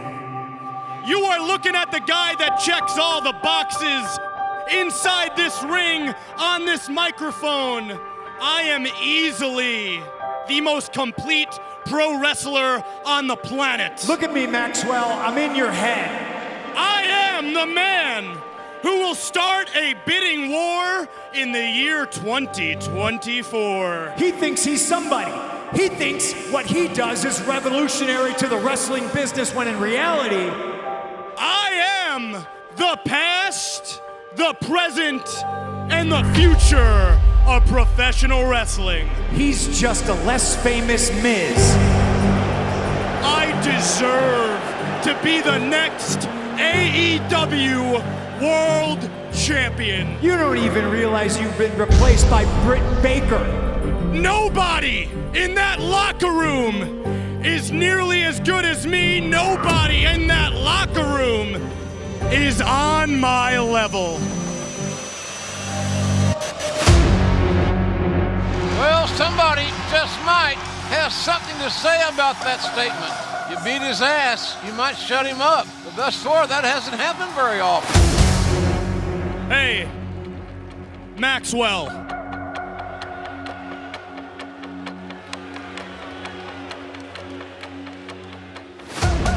I shut up the great MJF without saying a word. You really hurt my feelings last week. I extended out my hand like a gentleman. You didn't want to go toe-to-toe with me on the stick, punk? Well, too bad, because I'm about to verbally finish you quicker than your UFC career. The lowest hanging fruit. You can drop cute little pipe bombs all you want, because I'm MJF, and I drop nukes. You, my friend, are no more than nostalgia. You talk too much. Yeah, just like me back in the day, except I always backed it up, and you can't back up shit without your backup. You've struggled to beat the easiest of competition. I've gone through FTR. Deep down, you know it. Wardlow, Sean Spears. These people know it. Everybody, there's nobody left. Your whole career, you've been nothing more than second best. They call Chicago the second city, not because there's a city that's better than it. You may claim to be the best in the world. They call us the second city because when it burned to the ground, we just built right back up on top of the smoldering embers. But I'm better than you, and you know it. I'll give you the match you've all been waiting for next week in Chicago, Illinois. It will be CM Punk versus MJF. Something very unsettling is going to happen. After I win, you people are finally going to get to see the real CM Punk. I understand if MJF is afraid. The CM Punk who loses his fake smile. If MJF is scared. The second he doesn't get what he wants. Nobody can touch me. The CM Punk who blames all of his failures on everyone else but himself. Your same hero who claimed on his almighty return August 13th, 2005, I left professional wrestling August 20th, 2021. I'm back. Will soon say on February 2nd, I'm leaving wrestling again. He left all of you, and he left all the fans who loved him, and he turned his back on each and every one of you. Best thing I ever did was leave. The best thing I ever did was come back. You think he gives a damn that you spent the last 7 years chanting his name? And if I didn't come back, well, you wouldn't have your brush with greatness that you're currently having, would you, Max? All those chants aren't gonna stop him from turning his back on you again? Sometimes you gotta take matters into your own hands, and that's what I've always done. I've never lied to the people. I've made decisions. I stand by every single one of them. They don't love me because I win. They don't hate me because I lose. They love me because I get back up and I try and I fight just like Chicago does. CM Punk has arrived in All Elite Wrestling. It is so apropos that the same place your journey started will be the same place it ends. I'll see you in Chicago! On the brakes, Punk floats through, neck breaker. Boy, that one is tried and true. Been around for decades. Look at that. Let's be honest, this arm is going to bother him the remainder of this match. No doubt. Oh! He's got to learn how to work around it. It's going to bother him all week, I promise you. Yeah. And the running bulldog out of the corner. Using the right arm again. Work around. CM Punk, he's going to try to end it here. I don't blame him. If he hits that GTS, it's going to be all over for MJF. Go to sleep was represented there. But we saw earlier in this broadcast when MJF was warming up, he and Shawn Spears were working on a game plan to counter the go to sleep. MJF going out to the apron, but he's trying to create some distance, Excalibur, is MJF. Get out there in no man's land. He can't lose a win out there. Oh, but the body slam on the apron. But you can deliver some hellacious offense. You know that little rat begged for his life as he was going up. No. Jeez. You're not big on this. You're not in this fan club, are you, Tom? No, he's worthless. CM Punk letting fans tee off on MJF, and Tony, I'm sorry it wasn't you. Me too. Bring him up here. CM Punk to the top rope. MJ. Oh man, CM Punk he straddled the top turnbuckle. A rather tender place to land. Boy, I tell you, hell of a counter move that time by Smart. Yeah, it was. Nothing pretty about it. It was just effective. He took advantage. Oh my God. Of the scenario, and now the momentum's changed. Covered by MJF. We saw in picture-in-picture MJF locking the left elbow of CM Punk, using that as a fulcrum to take Punk over the top of the suplex, and then doing it off the ropes there.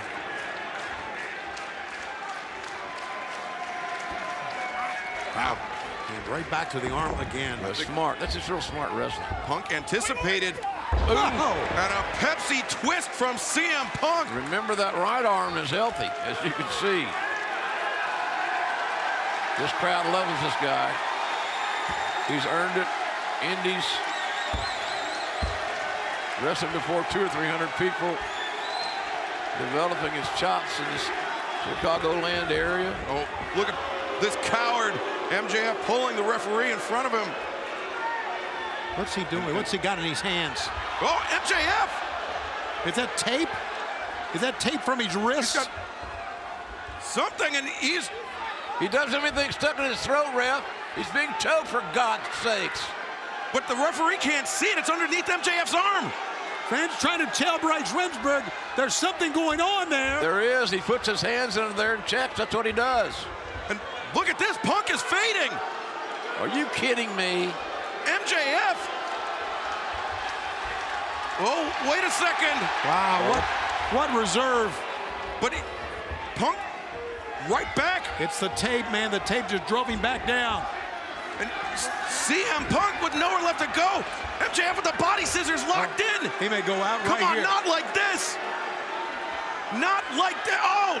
How humiliating would it be for CM Punk to lose in his hometown by submission or match stoppage? They can chant all they want, but you can see the eyes. Now he's going out, guys.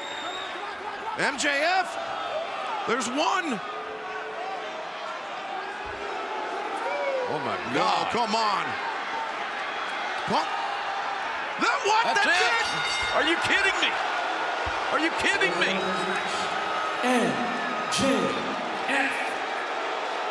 MJF. It cannot end that way. No, there's no. Just choked out CM Punk. He used that garrote and he choked out CM Punk. Wait a second. What was that? That was... Bryce Remsburg sees the tape.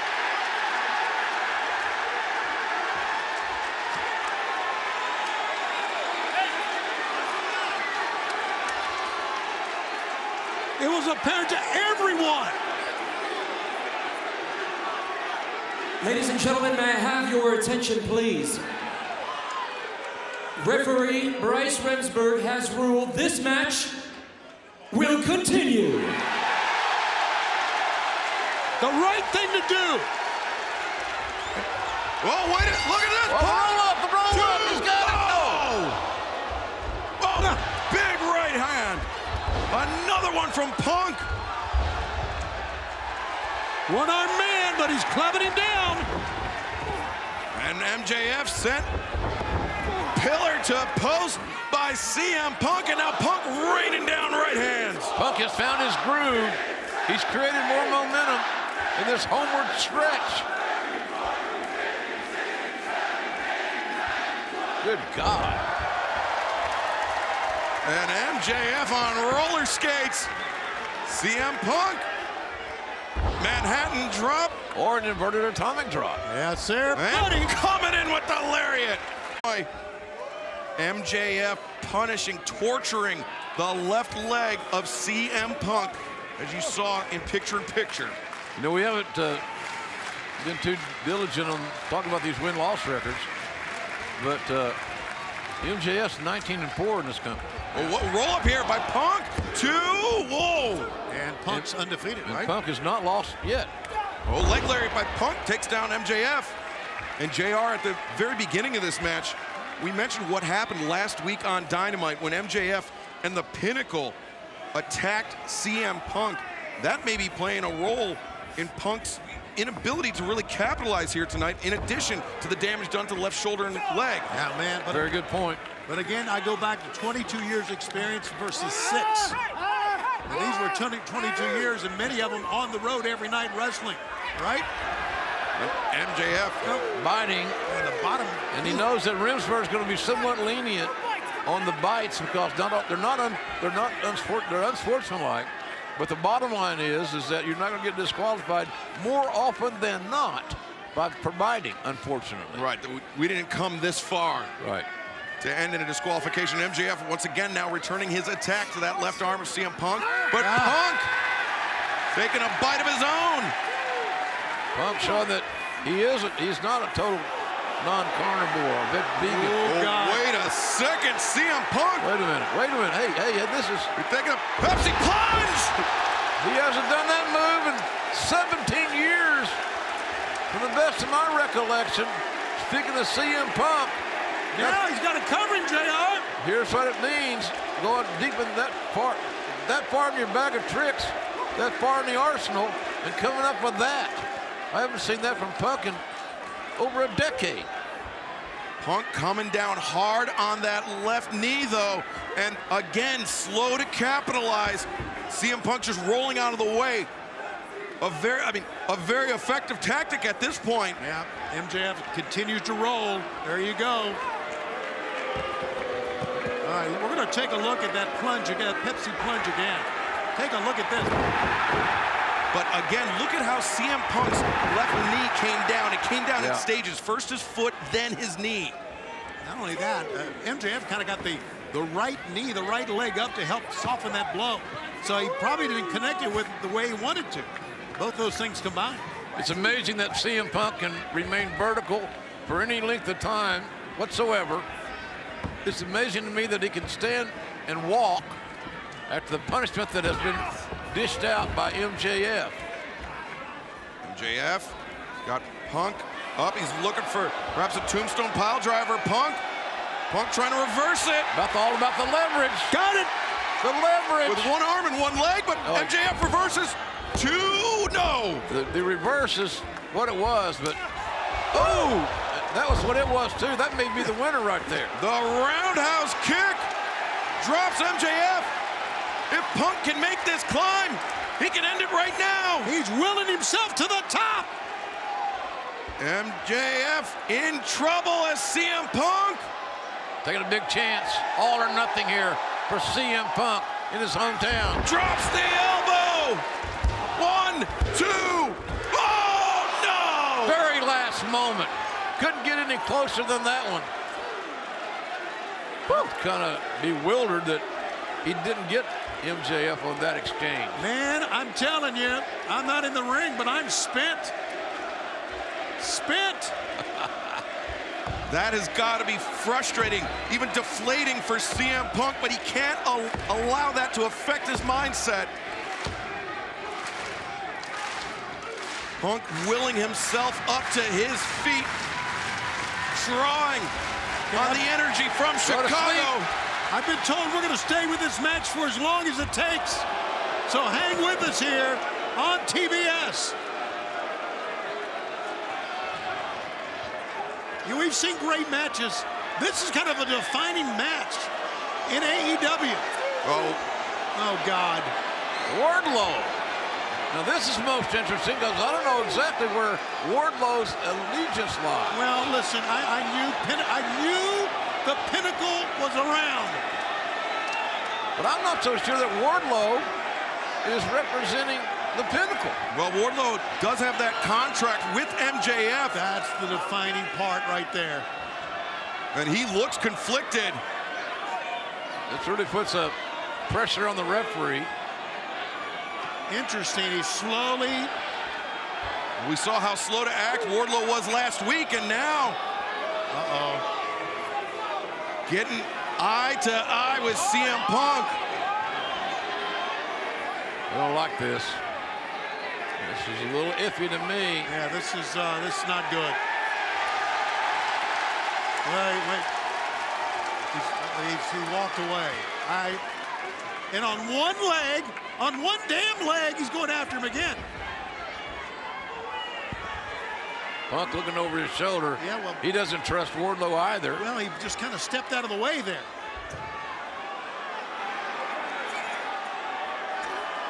Oh, Wardlow. Now look out behind. Think about this. MJF! Was that the ring? The right hand with the ring. He stuffed it in his trunks. Right between the eyes. And now, MJF covers. No. Come on! CM Punk loses to MJF.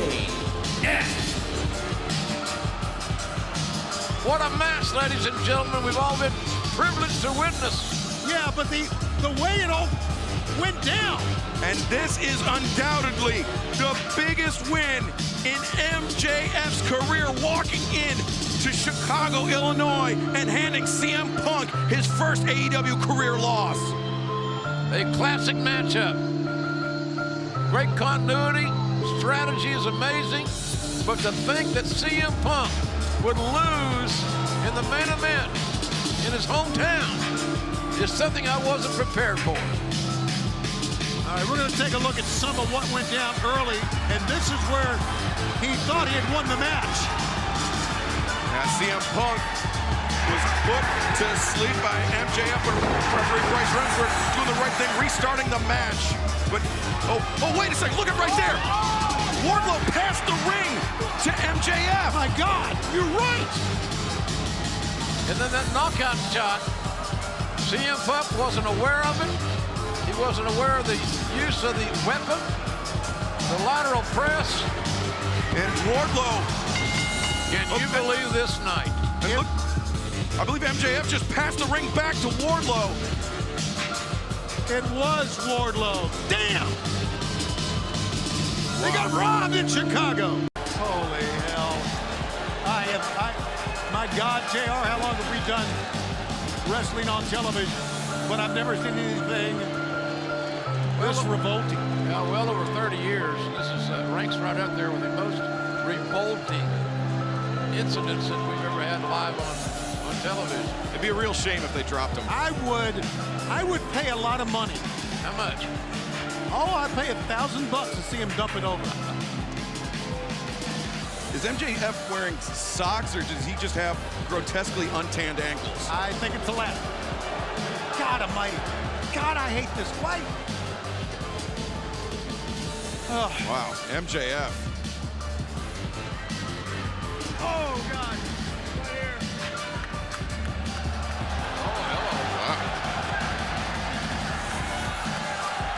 Oh, for God's sake. Tony, I'm getting sick. My palate's been offended.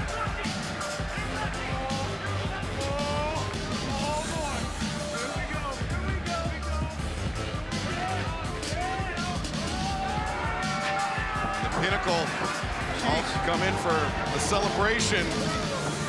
Everyone except for Wardlow. Of course we do. Hey, There'll be a lot. There'll be more. you said the right thing, Excalibur, when you said tainted victory. All right, cut my music, cut my music.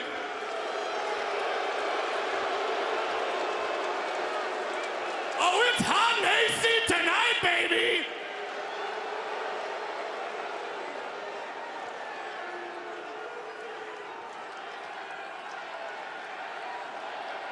So let me just make something perfectly clear. Guys, I'm holding the mic. Settle down, settle down. I think I made it crystal clear last week that I'm the best wrestler on the planet. Not Kenny Omega, not Bryan Danielson, not Adam Cole, not Hangman. No, no. Right now you're looking at the best in the world. Actually, scratch that. I just beat CM Punk twice in Chicago. I'm better than the best in the world. But you know what? Last week was a little bit bittersweet for me, I'm not gonna lie.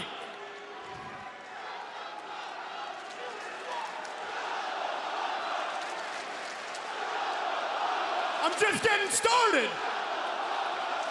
Last week was a little bittersweet for me because as I was lying on top of CM Punk after I had just beaten him twice in Chicago, a lot of emotion came over me, and it was at that moment I realized I just beat somebody I grew up watching on my TV screen. That meant a lot, so I decided to lean over and whisper two heartwarming words into his ears. And those heartwarming words were, "You suck!" We got him. But in all seriousness, if anybody deserves to hear the two words, thank you, it's the man, for without him, I wouldn't have been able to beat CM Punk twice in Chicago. And that big, strapping young man's name is Sean Spears, baby! If you didn't warm me up, I don't know if I could have done it, I swear to God. What? Yeah, go right ahead. Wardlow's cranky. Hold on, Maxie. Given your historic win last week, I got you a gift.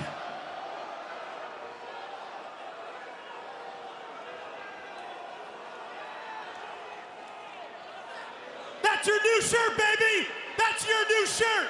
And it's available now at shopaew.com and ProWrestlingTees.com. That's for you! You mean you can buy that shirt right now? My God! Now hold on. I'm not just here to party, I'm here to make a statement. After last week, I proved I'm better than Brett in Canada, I'm better than Piper in Portland, and I'm damn sure better than CM Punk in Chicago. It's time I become your new AEW World Champion.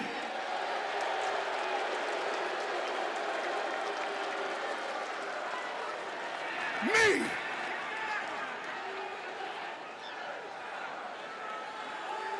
Oh, you gotta be kidding me. You gotta be kidding me. Look at this. This is great.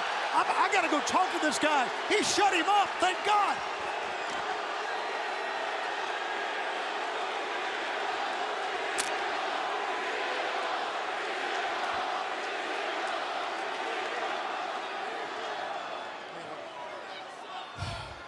Gosh, you know, I'm watching the monitor in the back, and you're talking about beating me in Chicago. Your win in Chicago is about as suspect as your spray tan. I'm a little bit of an island amongst myself. I don't like to ask for help. Luckily, today, I've learned from my mistake a couple of weeks ago. You bunch of jackasses like to pick your spots and beat up one guy. Today, I got some friends.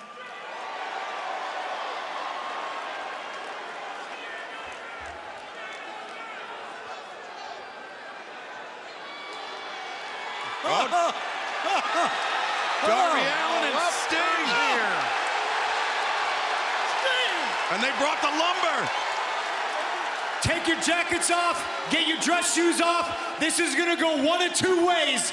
I'm either gonna get what I want, or I'm gonna come down here with my friends and I'm gonna beat it out of you. I want a rematch. Whoa, whoa, whoa, whoa, whoa, whoa, whoa! I just beat you twice! You don't deserve a rematch! Max, I'm not talking to you. I'm talking to the guy that beat me in Chicago, Wardlow. Because let's face it, the whole lot of you in the ring wouldn't have won anything in the last 6 months if it wasn't for that man. And big man, listen to me good. You can be on the end of the beating these guys are about to receive, or you can grow some balls and you can leave these jerks. Okay, hold on, big man, hold on. First of all, I beat you all by myself in Chicago. Oh, really? You all know it.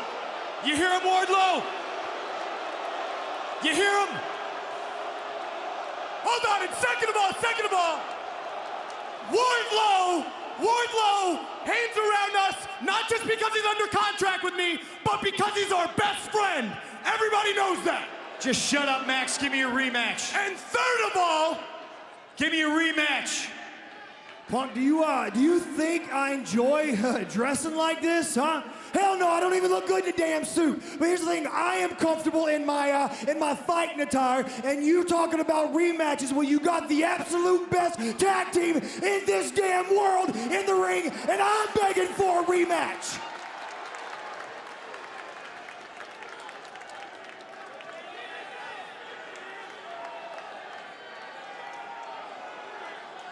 All you had to do was ask, Dax. Sign me up. The three of us, we want a rematch from Greensboro, because I get my hands on little Max. Hey, hold on. Wait just a damn minute. No way I'm wrestling in this cesspool here in Atlantic City. No shot.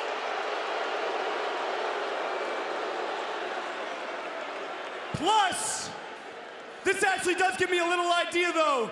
You want a rematch against me, and the greatest tag team of all time wants a rematch against you. We're in Atlantic City, huh? How about we roll the dice a little bit? I'm sure Tony Khan's gonna love this idea. Hey, Punker, if in the condition you're in, you can beat the greatest tag team of all time, FTR, with any tag partner you're choosing, I'll give you a match against me, any match, anytime, anywhere. However, here's the deal. It can't be Tweedledum or Tweedledipshit over there. They have to head to the back. Good luck finding a partner in the locker room who doesn't hate your guts. Now, in the meantime, Wardlow, if I were you, I'd suit up, because you got a match next. And I'm gonna keep the party rolling, because my name is Maxwell Jacob Friedman, and I'm better than the best in the world, and you know it. Wow, a high-stakes challenge thrown down by MJF. What process there, Excalibur? Punk can get a rematch with MJF anytime, anywhere, if he can find a partner here tonight and defeat FTR. He'll find a partner, but I feel bad for him. Dax Harwood up to the top rope. Once again, looking for, oh no! That time, the pool was empty. High risk, no reward on that exchange. John's got a little longer. He went to a neutral corner, just wildly swinging to a neutral corner. Yeah, Moxley dazed, but oh, the big time lariat by Moxley. Moxley's got a handful of go-tos that he trusts. The face We of just Punk. saw them, Joe. The face of Punk said it all. And CM Punk delivering right hands, but you can see Punk unsteady on that left leg. Leg lariat, though. Is loving what they're seeing. They're CM Punk. Chanting his name. We see the rising knee strike in the corner. Punk, short arm clothesline. Goes for the cover, far leg is hooked. Harwood able to kick out. All right, Moxley's still on the floor, so Punk has no one to tag right now. And Moxley Slowly getting up. took a hellacious beating. Yeah, he did, man. Courtesy of FTR. Oh! Man, what an uppercut. What an uppercut. What a match, man. These four guys are going at it, as you would expect. For the best in any environment in the entire world. FTR was looking for that powerplex. We've seen them use that before. But CM Punk intervened, and Moxley now fighting his way off the ropes. Oh, wait a second. This is going to hurt. Oh, devastating device by John Moxley and CM Punk. Never did I ever think I'd say that, and Moxley flies over the top. CM Punk covers. No! Oh, wow. Oh, so close. That's how bad this match is. The winner wants to win this badly. The sense of urgency, you can feel it. We love you folks watching at home, no doubt about it here on TBS. But man, if you're in this... Oh, wait. Cash Wheeler just DDT'd Moxley on the floor. Great, that's a great counter. And oh, wait, look at this. Wheeler with the ring bell in hand.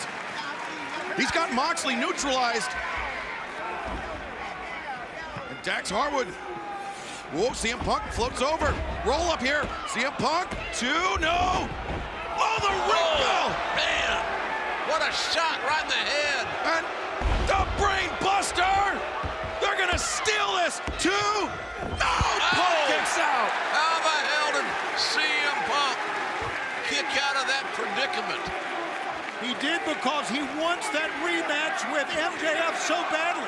And remember, that's a page out of FTR's playbook, their greatest hits. That's how they defeated the Lucha Brothers. Right. And they almost did the same thing to CM Punk here tonight. CM Punk, if his team wins this, he'll get a match with MJF again. Anytime, anywhere. Those were the stipulations laid out by MJF, but things are looking up for FTR right now. I would describe that uppercut as snug. Yeah, man. Sometimes when you got so much on the line, you got so much emotion in the match, you run on adrenaline. And that's what he's doing. He's standing just based on just courage and adrenaline here. Punk looking for the backslide. Counter. For the tag. Oh, the switch around. Nothing Punk can do is, boy, I was wrong. Punk, yeah, he kicked off of Cash Wheeler. He's got Harwood up on the shoulders. GTS, no, intercepted. Big rig! The big rig from FTR! Moxley in there and breaks it up. A violent breakup by John Moxley. He brought it. Let me tell you, he brought it, did Moxley. Yeah, man, that saved it right there. No one in AEW has been able to survive the big rig. Moxley knows that. And he had a very timely intervention there for CM Punk. And look at all four men just doing everything they can to get to their feet. All four. Moxley and Punk standing back to back. He can't take these clean shots. At least not very many of them. FTR, Punk and Moxley slugging it out. CM Punk and FTR sent in. Oh, wait. Punk goes through. Oh, put to the midsection. Wait a second. Very nearly saw GTS and Paradigm Shift simultaneously. But FTR, such a high ring IQ, they identified the danger. They were able to escape, and now looking for the stuffed pile driver. Good call, man. Oh, Moxley. Breaks it up. Rear naked choke. He's got it on. He's got the hooks in. And then, whoa, CM Punk floats over. Anaconda Vice by CM Punk. Tap out. Look at the tap in. The tap out, but Aubrey Edwards, her back is turned. Tully Blanchard. If your goal is to piss off Punk, He's achieved the goal, right? you're doing it. Tully saw the desperate situation that Cash Wheeler was in. And now, oh, God almighty. Tully fighting to get off those shoulders. He felt himself going up. He had to kick his leg. Oh! I saw Tully Blanchard. Let it roll out. He's got the trunks too. Oh my God. Did he get it? No. Near fall. Oh, that was close. Good long, fat 2 count. Whoa, wait a sec. Punk. He's got a GTS and paradigm shift. They hit it. 1, 2, 3. What a hell of a tag team match. Here live tonight. The on team of TBS, John Moxley on and AEW Dynamite. CM Punk. That's what tag team wrestling, in my eyes, should be about. He's coming for you, Max. MJF laid it out earlier. Anytime, anywhere. CM Punk and John Moxley. Victoria.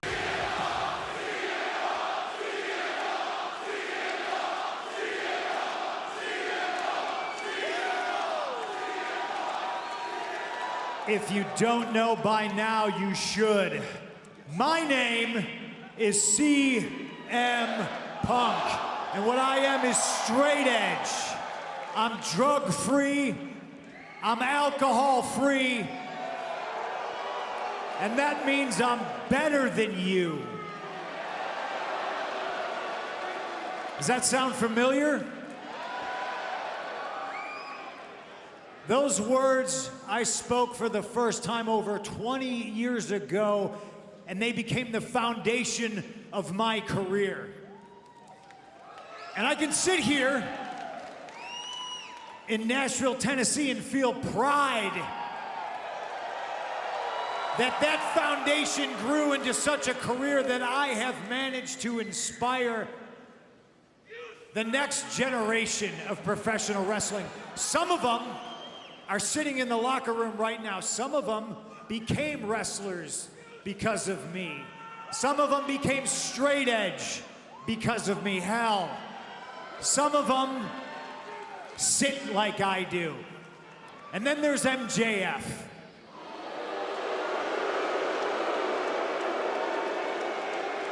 He tries to walk like me, to talk like me. He could never think like me. But when he beat me in my hometown,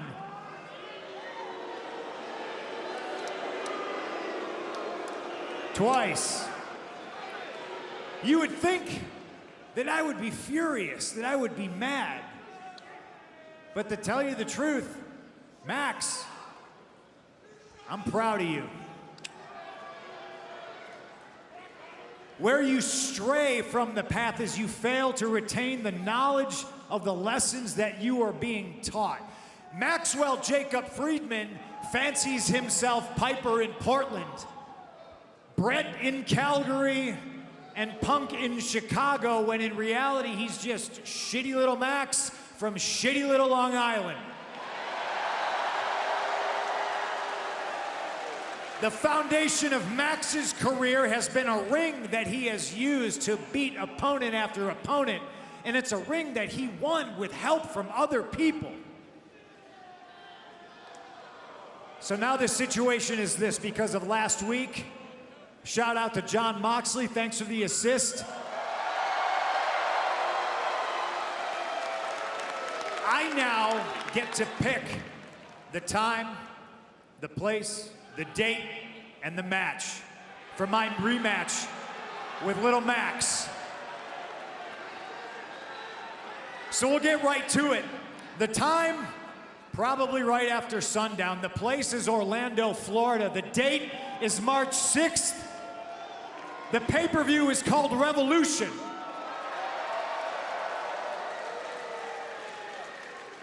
Which leaves us with the match. And I started to think about some of my toughest matches. And I thought the situation that I'm in, maybe you put me in a cage.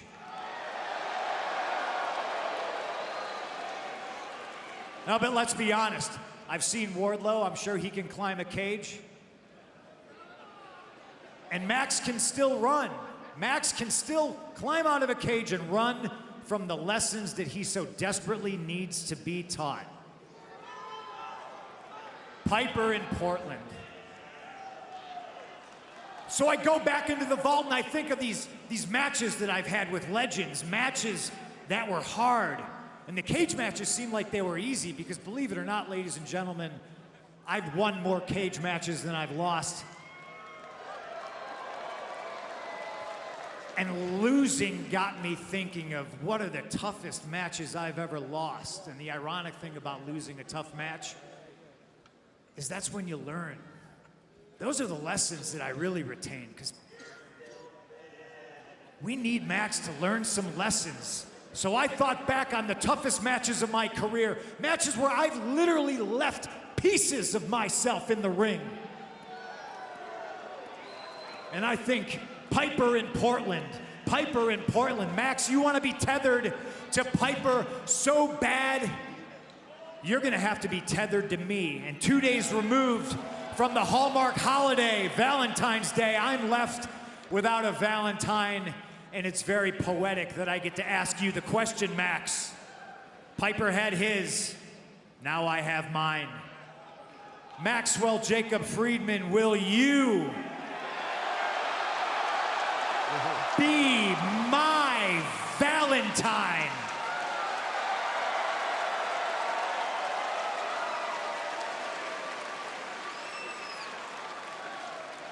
And I know Max is backstage right now pissing his pants because nobody wants to be in a dog collar match. Sometimes they take years off your life. I promise you they take years off your career, but that's the goal. That's the lesson you need to be taught, Max. So I'm going to ask you to come out here right now because there's one more thing I need to tell you, and I want to look you directly in your eyes when I say it.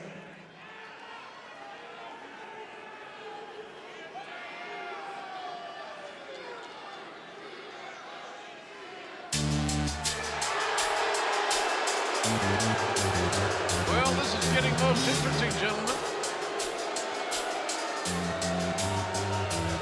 Dog collar may be the single most dangerous match you could ever get involved in. And it takes me back to 1983 of Greg Valentine and Roddy Piper.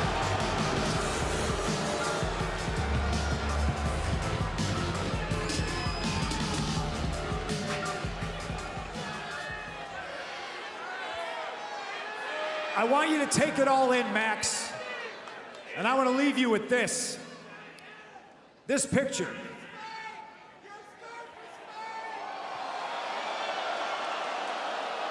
Wow. You see it, Max? I'm sure you remember it well. Possibly the greatest day of your life, and to me, it was Friday. Sunday, March 6th, Orlando, Florida, Revolution pay-per-view is going to be the worst day of your life, and to me, it's just going to be Sunday. The price you paid to see me on this day pales in comparison to the price you will pay on March 6th. The canvas I sit on's not going to be stained with your shitty spray tan. It's going to be stained with your blood.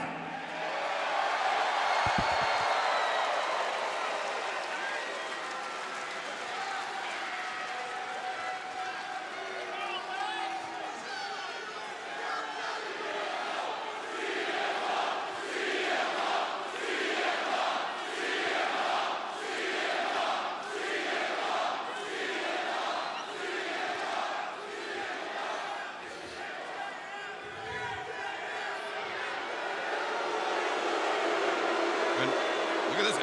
MJF seems unnerved. Oh, and he's walking out. We've only had one dog collar match before in AEW history between Cody Rhodes and Mr. Brody Lee. Yeah. Absolutely. And now we're going to have another one. Sunday, March 6th, live on pay-per-view. CM Punk, MJF, dog collar match. You know, I used to love CM Punk too. And I get that you guys want to boo me. I'm not exactly the easiest person in the world to like, but I would just like you, just give me an opportunity here.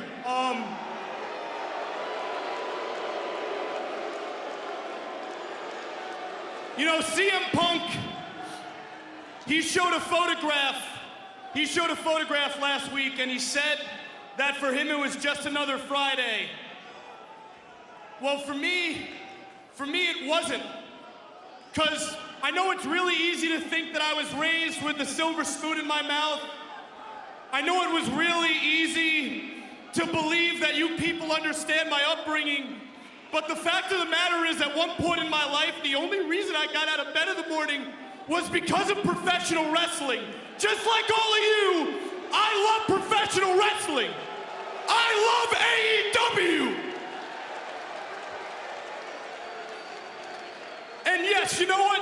That day meant more to me than just a Friday. That day meant everything to me. Let me go back a little bit in time. 2007, I'm 11 years old. I got a litany of learning disabilities. I have severe attention deficit disorder. Every single day in school for me was hell.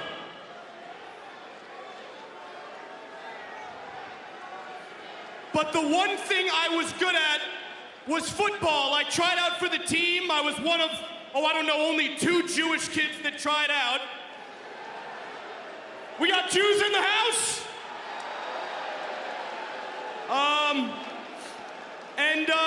Shockingly,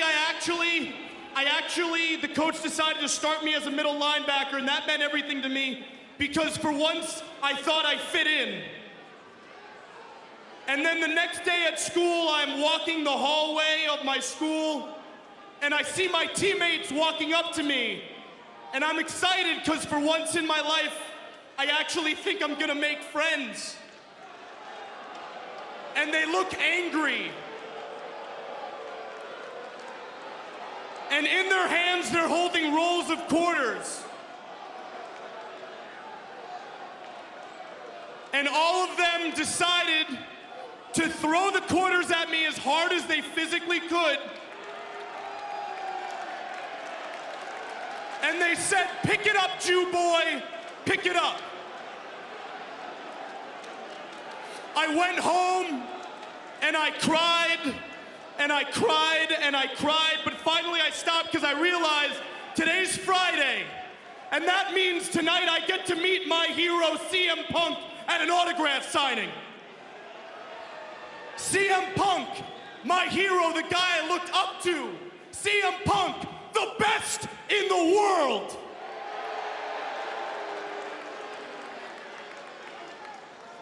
That day meant everything to me, and when I went back home, I made a promise to myself that I was gonna be just like my hero, CM Punk. I wasn't gonna be afraid to speak up for myself. This 5'0" ADD riddled Jew boy was gonna become the best in the world. Fast forward, December 2013, I've gotten stronger, I've gotten faster, I've got football scholarship offers coming at me left and right, but I don't give a damn because all I wanna be is like my hero CM Punk. I wanna be a professional wrestler. I'm studying tape. I am watching matches until my eyes bleed. I'm practicing promos in the mirror. I am practicing promos in the mirror until my voice gets hoarse. All because I want to be just like CM Punk.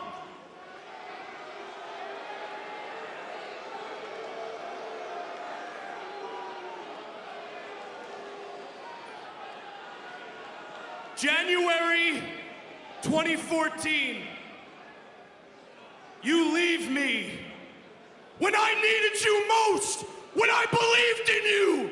You left me, you left all of us. That's when I realized if the best in the world couldn't do it, why could some dumb 5'0" ADD riddled Jew boy? So I went to college like a good boy. I packed my bags, I drove off, and I quit on my dreams. And I buried my happiness deep down. I buried my dreams deep down until one day I'm in my dorm room, I'm scrolling on Instagram, and there's an account called The Wrestling Classic. And there is a photograph of CM Punk shaking hands with Bryan Danielson. CM Punk, the same guy who I believed in, the same guy who left me when I needed him most. I was livid. I packed my bags, I got in my car, and I made a promise to myself that day.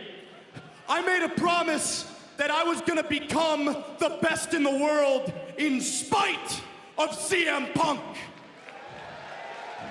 I made a promise that whatever outcasted kid at school who was getting bullied,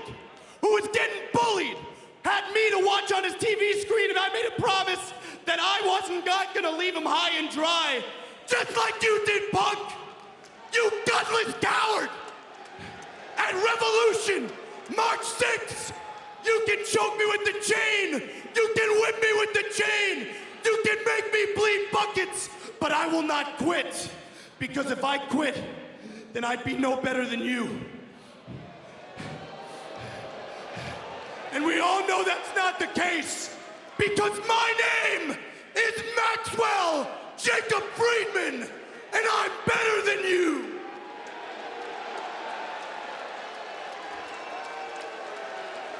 And you know it.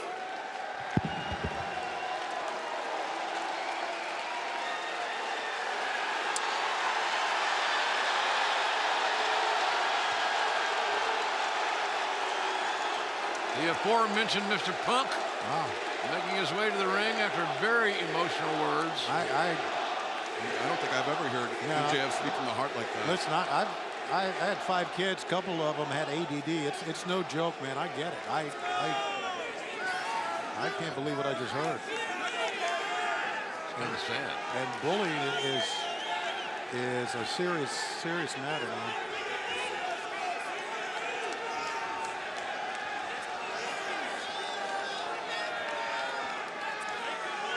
This is shocking.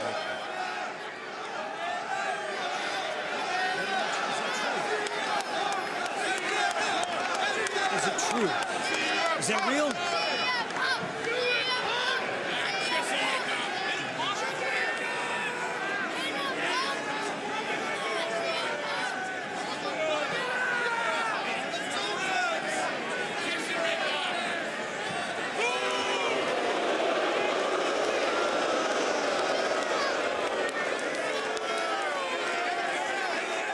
Now they're booing him, but I can't believe I'm saying I feel for him, man.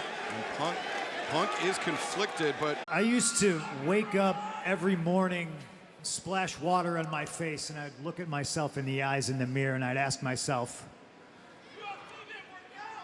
am I the bad guy?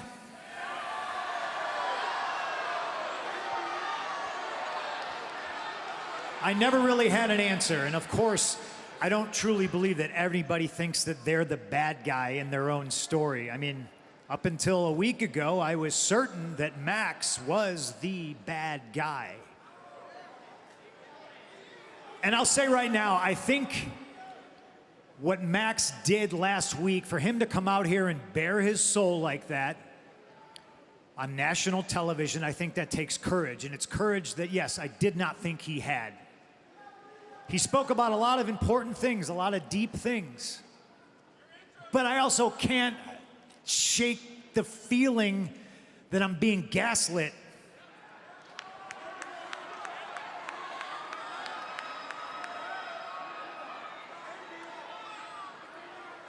I'll make it very clear to everybody here, and especially everybody at home, I don't think Max is lying. I believe those things happened to him. Where my questions lie is in his sincerity, and I must be getting soft in my old age because I just don't know if it matters. There's a famous picture of me on the internet, very young, with Steve Austin. And after much lesser men framed him as somebody who took his ball and went home, I didn't get mad at the world. I didn't lash out and do horrible things. And since I've been here in AEW, I've seen Max knock out the legendary Dean Malenko, who's suffering from Parkinson's. I've listened to Max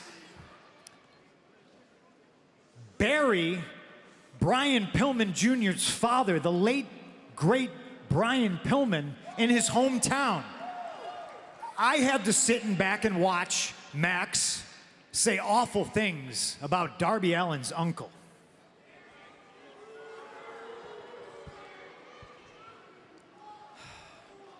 And here's the thing, ladies and gentlemen, here's one fact that I know is hurt people hurt people.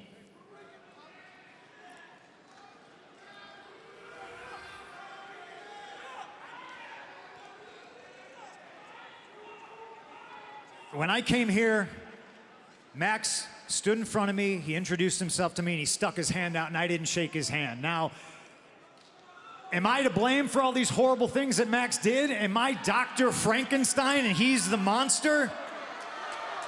Listen, I think everybody has to take responsibility for their own actions. But I don't think right now there's anything else that I can say that's going to be more impactful than something that I can do. And in order to do that, I need Max to come out here, and I don't want anybody but Max from last week to come out here, and we can talk. We can have a conversation in front of the world.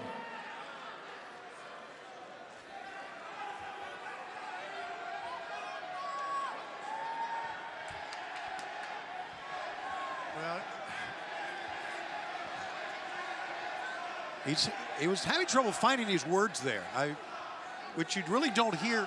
I mean, he usually knows what he wants to say. And oh, here we go. Wait a second. I mean, which MJF are we going to get here? There's no telling. He's wrestling's version of Sybil, perhaps.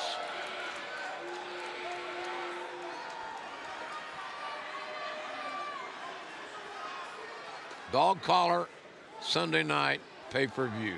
Remember that.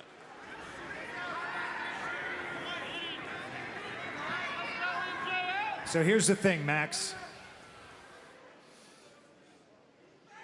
I've done horrible things in my life. I used to be you. So full of hate.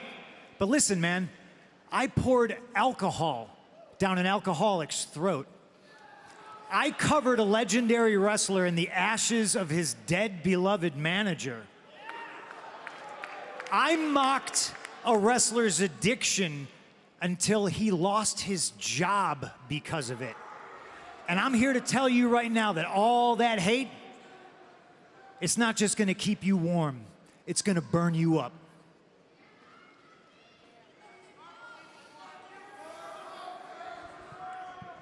I'd like to think that my respect isn't just given, it's earned. And right now, this is bigger than me. This is bigger than you. This is bigger than wrestling. This right here is about that 11-year-old kid who's at home watching right now, and he looks up to you the same way you looked up to me. That's what this is about. And I might be wrong, but I woke up this morning and I splashed water on my face and I looked at myself in the mirror and I asked myself a question. I said, are you the good guy? And I finally had an answer. And that answer is, I sure am trying.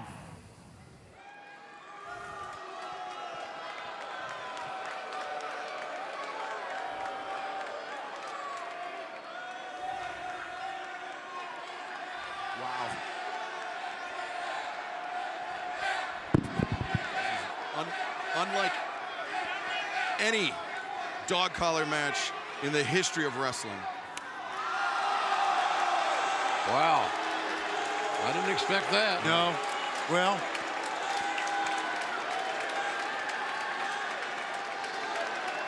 I mean, think about MJF as a young kid looking up to CM Punk, and now finally this cathartic moment after all those years of just hatred and disappointment in the heart of MJF.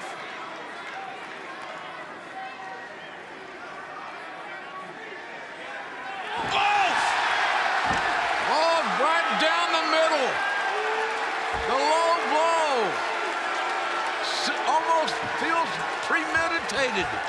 Feels premeditated. He ain't worth a damn. The scum of the earth. He's not worth a damn. And the heat seeker Oh, God. planted CM Punk. And this is absolutely premeditated. And that proves it right there. This kid needs some time with Dr. Melfi. No, this kid needs to get his ass kicked. But I don't think that's going to happen. He's calling out Wardlow and Shawn Spears, and Spears with the dog collar in his hand. And Wardlow gave him the ring. A dynamite diamond ring, MJF.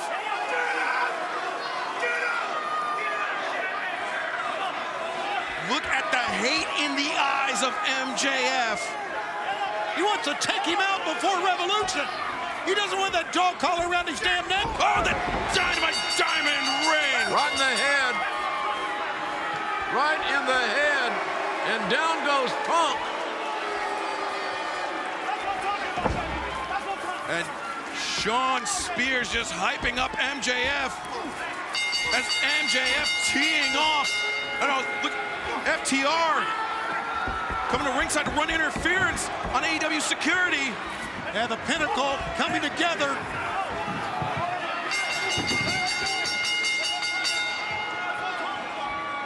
And CM Punk. Punk has been busted open. Yes, he has. I mean, a deep laceration on the face of CM Punk at the hands of MJF and that damn ring. That ring tearing at the flesh of CM Punk, and MJF once again concentrating on that wound. My God, this kid has gone psychotic. This is one of the worst things I've ever witnessed since we started AEW. And it's clear MJF used that personal history to manipulate CM Punk, to lull him into a false sense of security. Look at him threatening our ring crew. Taking it too far, fellas. Yeah, they took it way too far. You stupid old man. I'm a snake. The greatest trick the devil ever pulled was convincing the world he doesn't exist. And this Sunday at Revolution, I'm gonna show you and all these mindless sheep that I am the devil himself. Not many will disagree with that here. Oh, come on, Spears. Good. Well, we need security referee somebody. Will CM Punk even be able to make it to Revolution? Oh, wait! Darby Allin, Sammy Guevara, and Sting. Those three men will team up on Revolution, but they're coming here, and they've got CM Punk's back. and the rats scatter. Damn them! Well, CM Punk and MJF, the dog collar match this Sunday. But Dynamite will continue after this.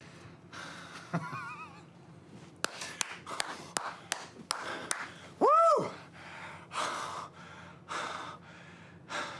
Few people are gonna understand that being in this much pain makes certain people feel so very alive. I think you understand, Max, and if you don't, on March 6th, you will. You are going to find out exactly what you think you already know, that CM Punk is the master, and I know exactly who the I am. You want to call me PG Punk? You want to pretend like I'm not that same guy? You want that same guy that you grew up idolizing? Congratulations, Maxwell Jacob Friedman, but you're not ready And on March 6th, I'm gonna walk you like a dog. I'm gonna beat you and beat you, and I'm gonna beat you until your own mother won't recognize you. I'm gonna leave parts of you in that ring, and I'm gonna leave parts of you all over Orlando, Florida. This is what you want. More importantly, this is what you deserve. On March 6th, I will become a monster to fight the monsters of the world. Because I'm CM Punk.